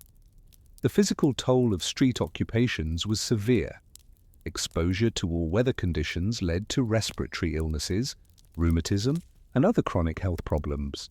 The physical demands of many street jobs, carrying heavy loads, bending repeatedly, standing for long hours, caused musculoskeletal issues that often worsened with age. Inadequate nutrition due to poverty exacerbated these health challenges. Access to medical care was limited, with many street workers relying on home remedies, patent medicines of questionable efficacy, or charitable dispensaries when available. Preventive healthcare was virtually non-existent, and many conditions that would be treatable today led to permanent disability or premature death. Housing arrangements for street workers reflected their economic marginality. Many lived in lodging houses, paying nightly or weekly rates for minimal accommodations. Those with slightly more stable incomes might rent rooms in tenements, while others shared crowded quarters with multiple family members or unrelated individuals to reduce costs. The most destitute might sleep in the open when weather permitted, or seek shelter in makeshift structures under bridges, in alleyways, or in other marginal spaces. The lack of secure housing compounded the challenges of street work, making it difficult to store tools or goods, maintain cleanliness, or recover from illness or injury. Food strategies among street workers prioritized affordability and convenience. Street food vendors provided cheap options: baked potatoes, pea soup, eels, whelks, pies, that could be consumed quickly during brief breaks from work. Public houses offered inexpensive meals alongside alcohol, which many workers consumed not just for recreation, but as a source of calories and temporary relief from physical discomfort. Cook shops selling prepared foods at low prices were common in working-class districts. For those with extremely limited resources, day-old bread purchased at reduced prices or soup from charitable kitchens might constitute the primary source of nutrition. Mutual aid networks developed among street workers sharing similar occupations or territories. These informal systems provided various forms of support, looking after each other's pitches during brief absences, sharing information about police activity or profitable locations, pooling resources for shared needs, lending small sums during emergencies, or caring for those who became ill or injured. These networks partially compensated for the absence of formal social safety nets and reflected the recognition that collective strategies enhanced individual survival prospects. Such cooperation coexisted with competition, creating complex social dynamics within street worker communities. As the Victorian era progressed, various factors affected street occupations. Improved street paving and drainage gradually reduced the need for crossing sweepers. The growth of fixed retail shops with regular hours and consistent pricing created competition for street vendors. Increased regulation of public spaces restricted opportunities for street entertainers and casual trading. Compulsory education laws removed some children from the street workforce, though enforcement was inconsistent and many continued to work before or after school hours. These changes forced adaptations in traditional street occupations and pushed some workers toward more formal employment or different survival strategies. Charitable and religious organizations attempted to address the needs of street workers, though their efforts were limited relative to the scale of poverty. The ragged schools provided basic education and sometimes meals to working children. Various missions offered food, clothing, and temporary shelter, often coupled with religious instruction. Philanthropic societies established reading rooms, non-alcoholic refreshment houses, and savings banks intended to promote self-improvement among the working poor. While these organizations provided essential assistance to some, they typically focused on the deserving poor who met certain behavioral and moral standards, excluding many of the most vulnerable. The representation of street workers in Victorian literature and journalism shaped public perceptions and sometimes influenced policy. Charles Dickens, Henry Mayhew, and other writers brought the lives of street workers into middle-class consciousness, often emphasizing both their suffering and their humanity. These portrayals sometimes generated sympathy and charitable responses, though they could also reinforce stereotypes and patronizing attitudes. The complex reality of street workers' experiences, their agency, adaptability, and community structures was often oversimplified in these accounts, which tended to position them primarily as objects of pity or concern rather than as active economic participants adapting to structural constraints. By the end of the Victorian era, street occupations remained essential for many Londoners unable to secure more formal employment. While some traditional street jobs had declined, others had evolved to meet changing urban conditions. The persistence of these occupations, despite increased regulation, competition from formal businesses, and social disapproval, testified to both their economic necessity and the adaptability of those who pursued them. They represented a form of self-employment that, despite its hardships and precarity, offered autonomy and flexibility unavailable in many factory or domestic service positions. The story of Victorian London's street workers illuminates aspects of urban poverty often overlooked in broader historical narratives. These individuals were not passive victims but active economic agents who created niches within the urban environment, developed specialized skills, and established supportive networks. Their strategies for survival reveal both the harshness of industrial capitalism for those with limited resources and the resourcefulness with which ordinary people navigated these constraints. As we contemplate the hidden economies that continue to exist in modern cities, we might recognize the echoes of these Victorian street occupations and the similar forces that shape them. Beyond the immediate challenges of securing shelter, food, and income, Victorian Londoners faced numerous health hazards arising from their urban environment. How did they protect themselves from diseases, accidents, extreme weather, and other threats to their well-being? What medical resources were available to different social classes, and how effective were they? The struggle for physical survival in Victorian London involved not just meeting basic needs, but developing strategies to mitigate the numerous hazards of urban industrial life. As you drift deeper towards sleep, imagine navigating the multitude of health hazards that confronted Victorian Londoners on a daily basis. Beyond the dramatic threats of cholera epidemics, killer fogs, and devastating fires, numerous less visible dangers lurked in the urban environment, from contaminated food and water to workplace accidents, from endemic infectious diseases to the slow poisoning of lead pipes and arsenic-tinted wallpaper. Survival required not just addressing immediate needs for shelter, food, and income, but developing strategies to protect oneself and one's family from these pervasive health risks. The story of how ordinary Londoners confronted these challenges reveals much about both the harshness of industrial urban life and the remarkable adaptability of the human spirit. Infectious diseases represented perhaps the most significant health threat in Victorian London. Tuberculosis, then called consumption or phthisis, was the leading cause of death throughout much of the era. Its spread facilitated by overcrowded housing and malnutrition. Scarlet fever, diphtheria, measles, whooping cough, and smallpox periodically swept through communities, particularly affecting children. Typhoid and typhus, though often confused at the time, represented distinct threats. Typhoid primarily spread through contaminated water and food, while typhus was transmitted by body lice and associated with overcrowding and poor hygiene.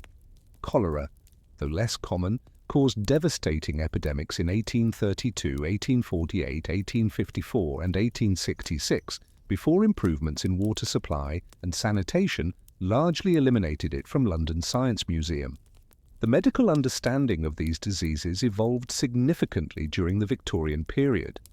The era began with the miasma theory dominant, the belief that diseases were caused by foul air or vapors arising from decaying organic matter. This theory, while incorrect regarding disease transmission mechanisms, did lead to beneficial sanitary reforms that reduced some disease vectors. By the late Victorian period, the germ theory of disease had gained scientific acceptance, though popular understanding lagged behind.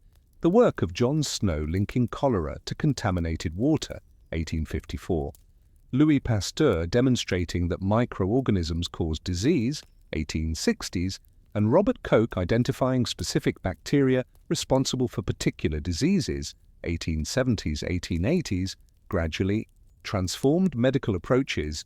Though effective treatments remained limited, working-class Londoners developed various protective strategies against infectious diseases despite limited resources and incomplete understanding of disease mechanisms. Homes would be cleaned with carbolic acid or other disinfectants during disease outbreaks. Vinegar, believed to purify air, might be sprinkled in rooms or used to soak cloths hung in doorways. During cholera epidemics, many boiled drinking water or added spirits to it, inadvertently providing some protection against waterborne pathogens. Camphor balls or bags of aromatic herbs were carried or placed in rooms to ward off disease. While many of these practices had limited effectiveness against actual disease transmission, they represented active attempts to exercise control over health. Threats. Access to medical care varied dramatically by social class. Wealthy Londoners could consult physicians in their homes, access the best treatments available, and retreat to healthier environments during disease outbreaks. The middle class might utilize the services of general practitioners or apothecaries for significant illnesses while relying on home remedies for minor complaints. Working-class Londoners had far fewer options. Some might access charitable dispensaries that provided free or low-cost care, or attend outpatient departments at voluntary hospitals if they could secure a letter of recommendation from a subscriber. Many relied primarily on self-treatment, advice from pharmacists, or traditional healers within their communities. The hospital system of Victorian London reflected and reinforced these class distinctions. Voluntary hospitals, supported by charitable contributions, provided free care but typically required letters of recommendation from donors, limiting access for the truly destitute. Teaching hospitals associated with medical schools offered treatment while using patients as subjects for medical education. Poor law infirmaries, attached to workhouses, provided basic care to the indigent but were notorious for overcrowding, understaffing, and harsh conditions. Specialized hospitals for particular diseases or patient groups, children's hospitals, lying-in hospitals for childbirth, fever hospitals for infectious diseases, developed throughout the period, gradually improving treatment options but never achieving universal access. Self-medication was common across all classes, but particularly among working people who couldn't afford or access professional medical care. Patent medicines, commercially produced remedies with secret formulas, often containing alcohol, opiates, or other potent ingredients, were widely advertised and consumed. Traditional herbal remedies passed down through generations continued to be used. Home medical guides provided instructions for treating common ailments. While some of these approaches provided symptomatic relief, others were ineffective or actively harmful. The lack of regulation meant that dangerous substances like mercury, arsenic, and opium were common ingredients in both commercial and homemade remedies. Maternal and infant health presented particular challenges. Childbirth remained hazardous throughout the Victorian period, with puerperal fever, childbed fever, a common and often fatal complication. Most working-class women gave birth at home with the assistance of untrained or minimally trained midwives or female relatives. Wealthier women might engage physicians for difficult deliveries, though medical interventions of the period often introduced additional risks. Infant mortality remained extremely high, with diarrheal diseases, respiratory infections, and congenital conditions claiming many lives in the first year. Breastfeeding offered some protection against gastrointestinal infections, but artificial feeding became increasingly common, often with contaminated milk or inappropriate substitutes. Occupational hazards represented another significant threat to Victorian Londoners' health. Industrial workers faced numerous risks. Textile workers inhaled lint and dust, leading to respiratory diseases. Match factory workers developed phossy jaw from exposure to white phosphorus. Painters and others working with lead-based products suffered lead poisoning. Metal workers experienced injuries from machinery and burns from molten materials. Those in service occupations faced different but equally serious hazards. Chimney sweeps developed scrotal cancer from prolonged exposure to soot. Laundresses suffered skin conditions from harsh chemicals and steam. Domestic servants experienced injuries from falls, burns, and repetitive stress. Protective measures against these occupational hazards were limited and unevenly implemented. Some workers developed craft knowledge about reducing risks, using vinegar-soaked cloths as rudimentary masks, applying barrier creams to exposed skin, or developing safer working techniques. However, economic pressures often forced workers to prioritize productivity over safety. Employers typically had little incentive to improve conditions, and effective regulatory oversight was minimal until late in the Victorian period. The Factory Acts, beginning in the 1830s and expanded in subsequent decades, gradually established some basic protections, particularly for women and children, but enforcement was inconsistent and many workplaces remained hazardous. Environmental hazards pervaded Victorian London homes. Lead pipes and lead-soldered water tanks contaminated drinking water. Arsenic in wallpaper dyes released toxic gas when dampened by the humid London air. Coal fires provided necessary warmth but filled homes with smoke and carbon monoxide, particularly when chimneys functioned poorly. Gas lighting, increasingly common throughout the period, posed risks of explosion, fire, and air contamination when fixtures leaked. These hidden dangers affected all classes to some degree, though wealthier households could afford better maintained facilities and more spacious accommodations that mitigated some risks. Food safety represented another significant concern. Adulteration was rampant throughout much of the Victorian period. Milk diluted with water, sometimes contaminated, and chalk for whiteness. Tea mixed with used leaves and colored with copper. Bread containing alum and sometimes sawdust. Beer adulterated with various substances to create bitterness or foam. These practices not only reduced nutritional value, but often introduced harmful substances. The working poor, forced to purchase the cheapest available foods, were most vulnerable to these dangers. The Sale of Food and Drugs Act of 1875 attempted to address these issues, but enforcement was initially limited. Nutritional deficiencies were common, particularly among the working class. Diets heavy in bread and potatoes but limited in fresh vegetables, fruits, dairy, and meat led to various deficiency diseases. Rickets, caused by vitamin D deficiency and exacerbated by limited sunlight exposure in polluted London, caused characteristic bone deformities in many children. Scurvy, vitamin C deficiency, was observed in winter and early spring when fresh produce was scarce or unaffordable. Iron deficiency anemia affected many women and children, reducing energy and resistance to disease. These conditions were treated symptomatically when they caused severe problems, but were often simply endured as part of the expected hardships of working-class life. Personal hygiene posed challenges given the limited water access and facilities in most working-class homes. Without running water or bathrooms, full-body bathing was infrequent, perhaps weekly at most, and often in shared water. Hand washing, crucial for disease prevention but not universally understood as such, was constrained by limited water and soap availability. Laundering clothes and bedding was arduous, requiring heating water on stoves, scrubbing with harsh soaps, and finding space to dry items. These practical limitations contributed to the spread of diseases and parasitic infestations like lice, fleas, and bedbugs, which were common even in relatively well-maintained homes. Public facilities gradually developed to address some of these hygiene challenges.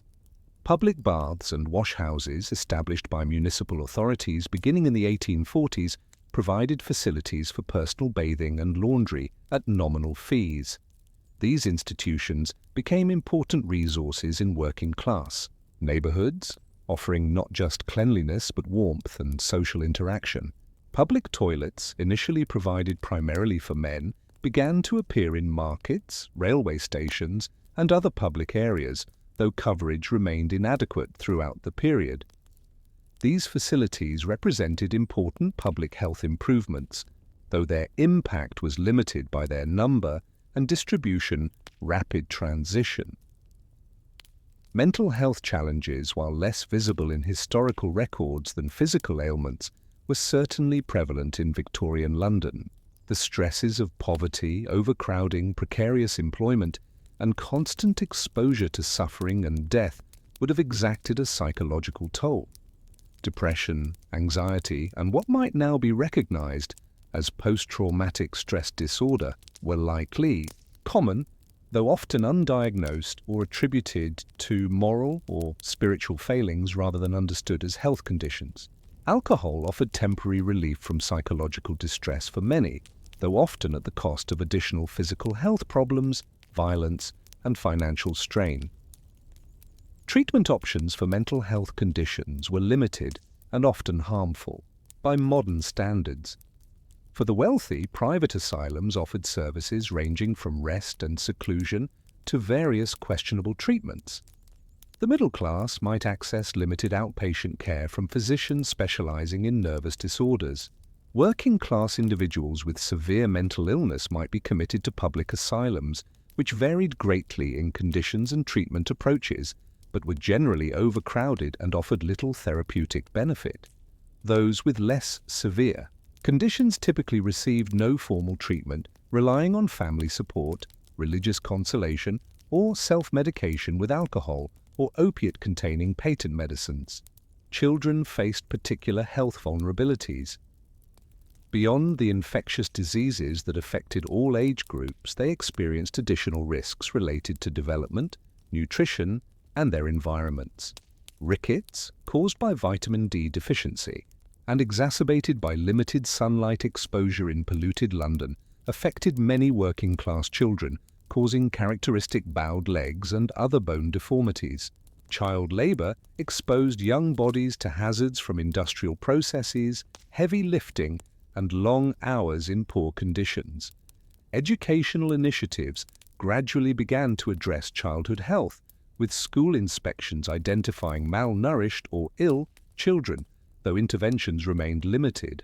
The infant welfare movement of the late Victorian period began to focus specifically on improving child survival through better nutrition, hygiene, and preventive care. The built environment of Victorian London created additional health hazards. Poorly constructed housing increased the risks of structural collapse, fire, and dampness-related illnesses.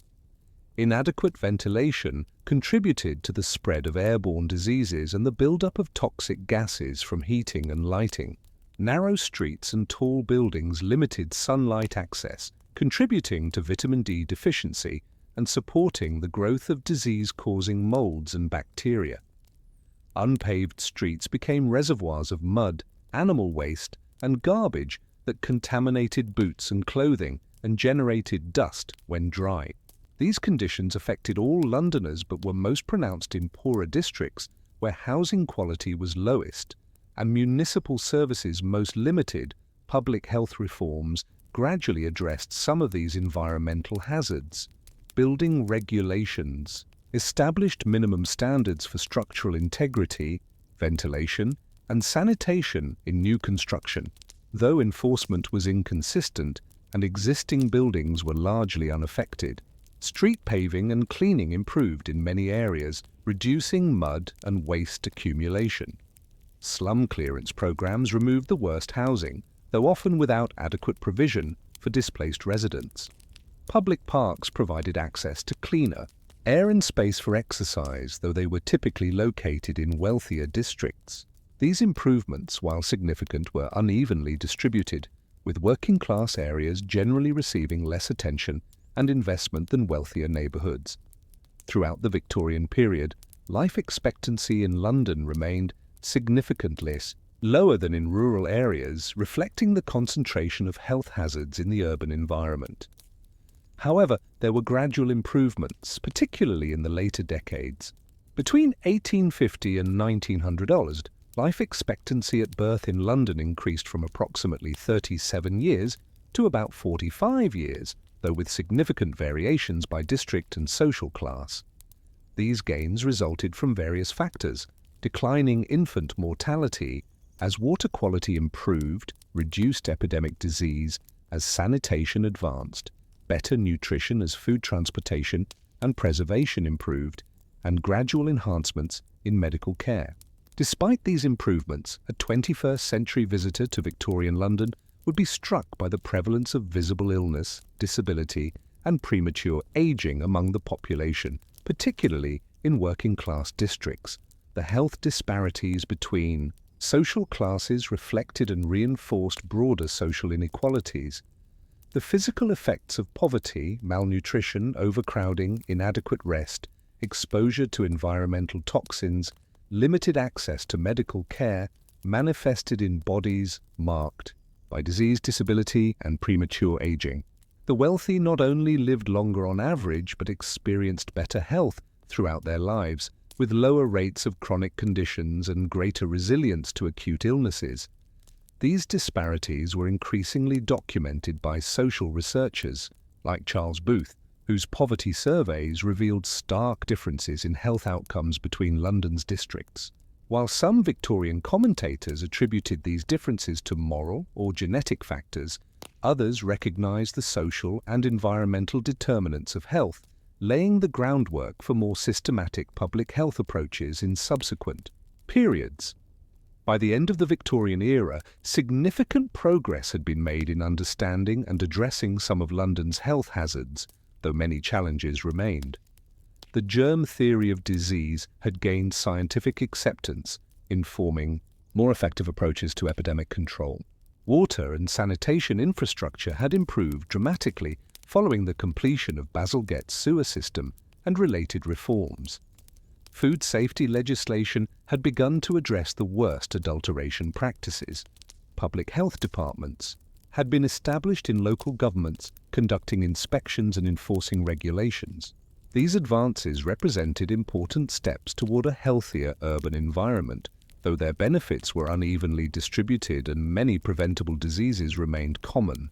The story of health hazards and protective measures in Victorian London reveals both the terrible human cost of unregulated industrialization and urbanization and the gradual development of collective responses to these challenges. Individual Londoners developed remarkable adaptive strategies to protect themselves and their families with limited resources and information. Community networks provided mutual support during illness and other crises. Reformers, physicians, engineers, and public officials gradually created systems and infrastructure that reduced some of the most severe health risks. The health improvements achieved during this period, while incomplete, laid essential groundwork for the more comprehensive public health systems of the 20th century. As we reflect on Victorian Londoners' struggles to survive in their challenging urban environment, we might recognize both how far we have come in addressing many of the health hazards they faced, and how similar challenges persist in various forms today. Clean water, effective sanitation, regulated food supplies, and accessible health care, things many of us take for granted, were aspirational goals for even the most progressive Victorian reformers. Yet issues of environmental contamination, housing quality, occupational hazards, and health inequities continue to affect cities worldwide. The determination with which ordinary Victorians confronted their health challenges and the gradual progress they achieved through both individual action and collective reform offers perspectives relevant to our own ongoing struggles for healthier urban environments.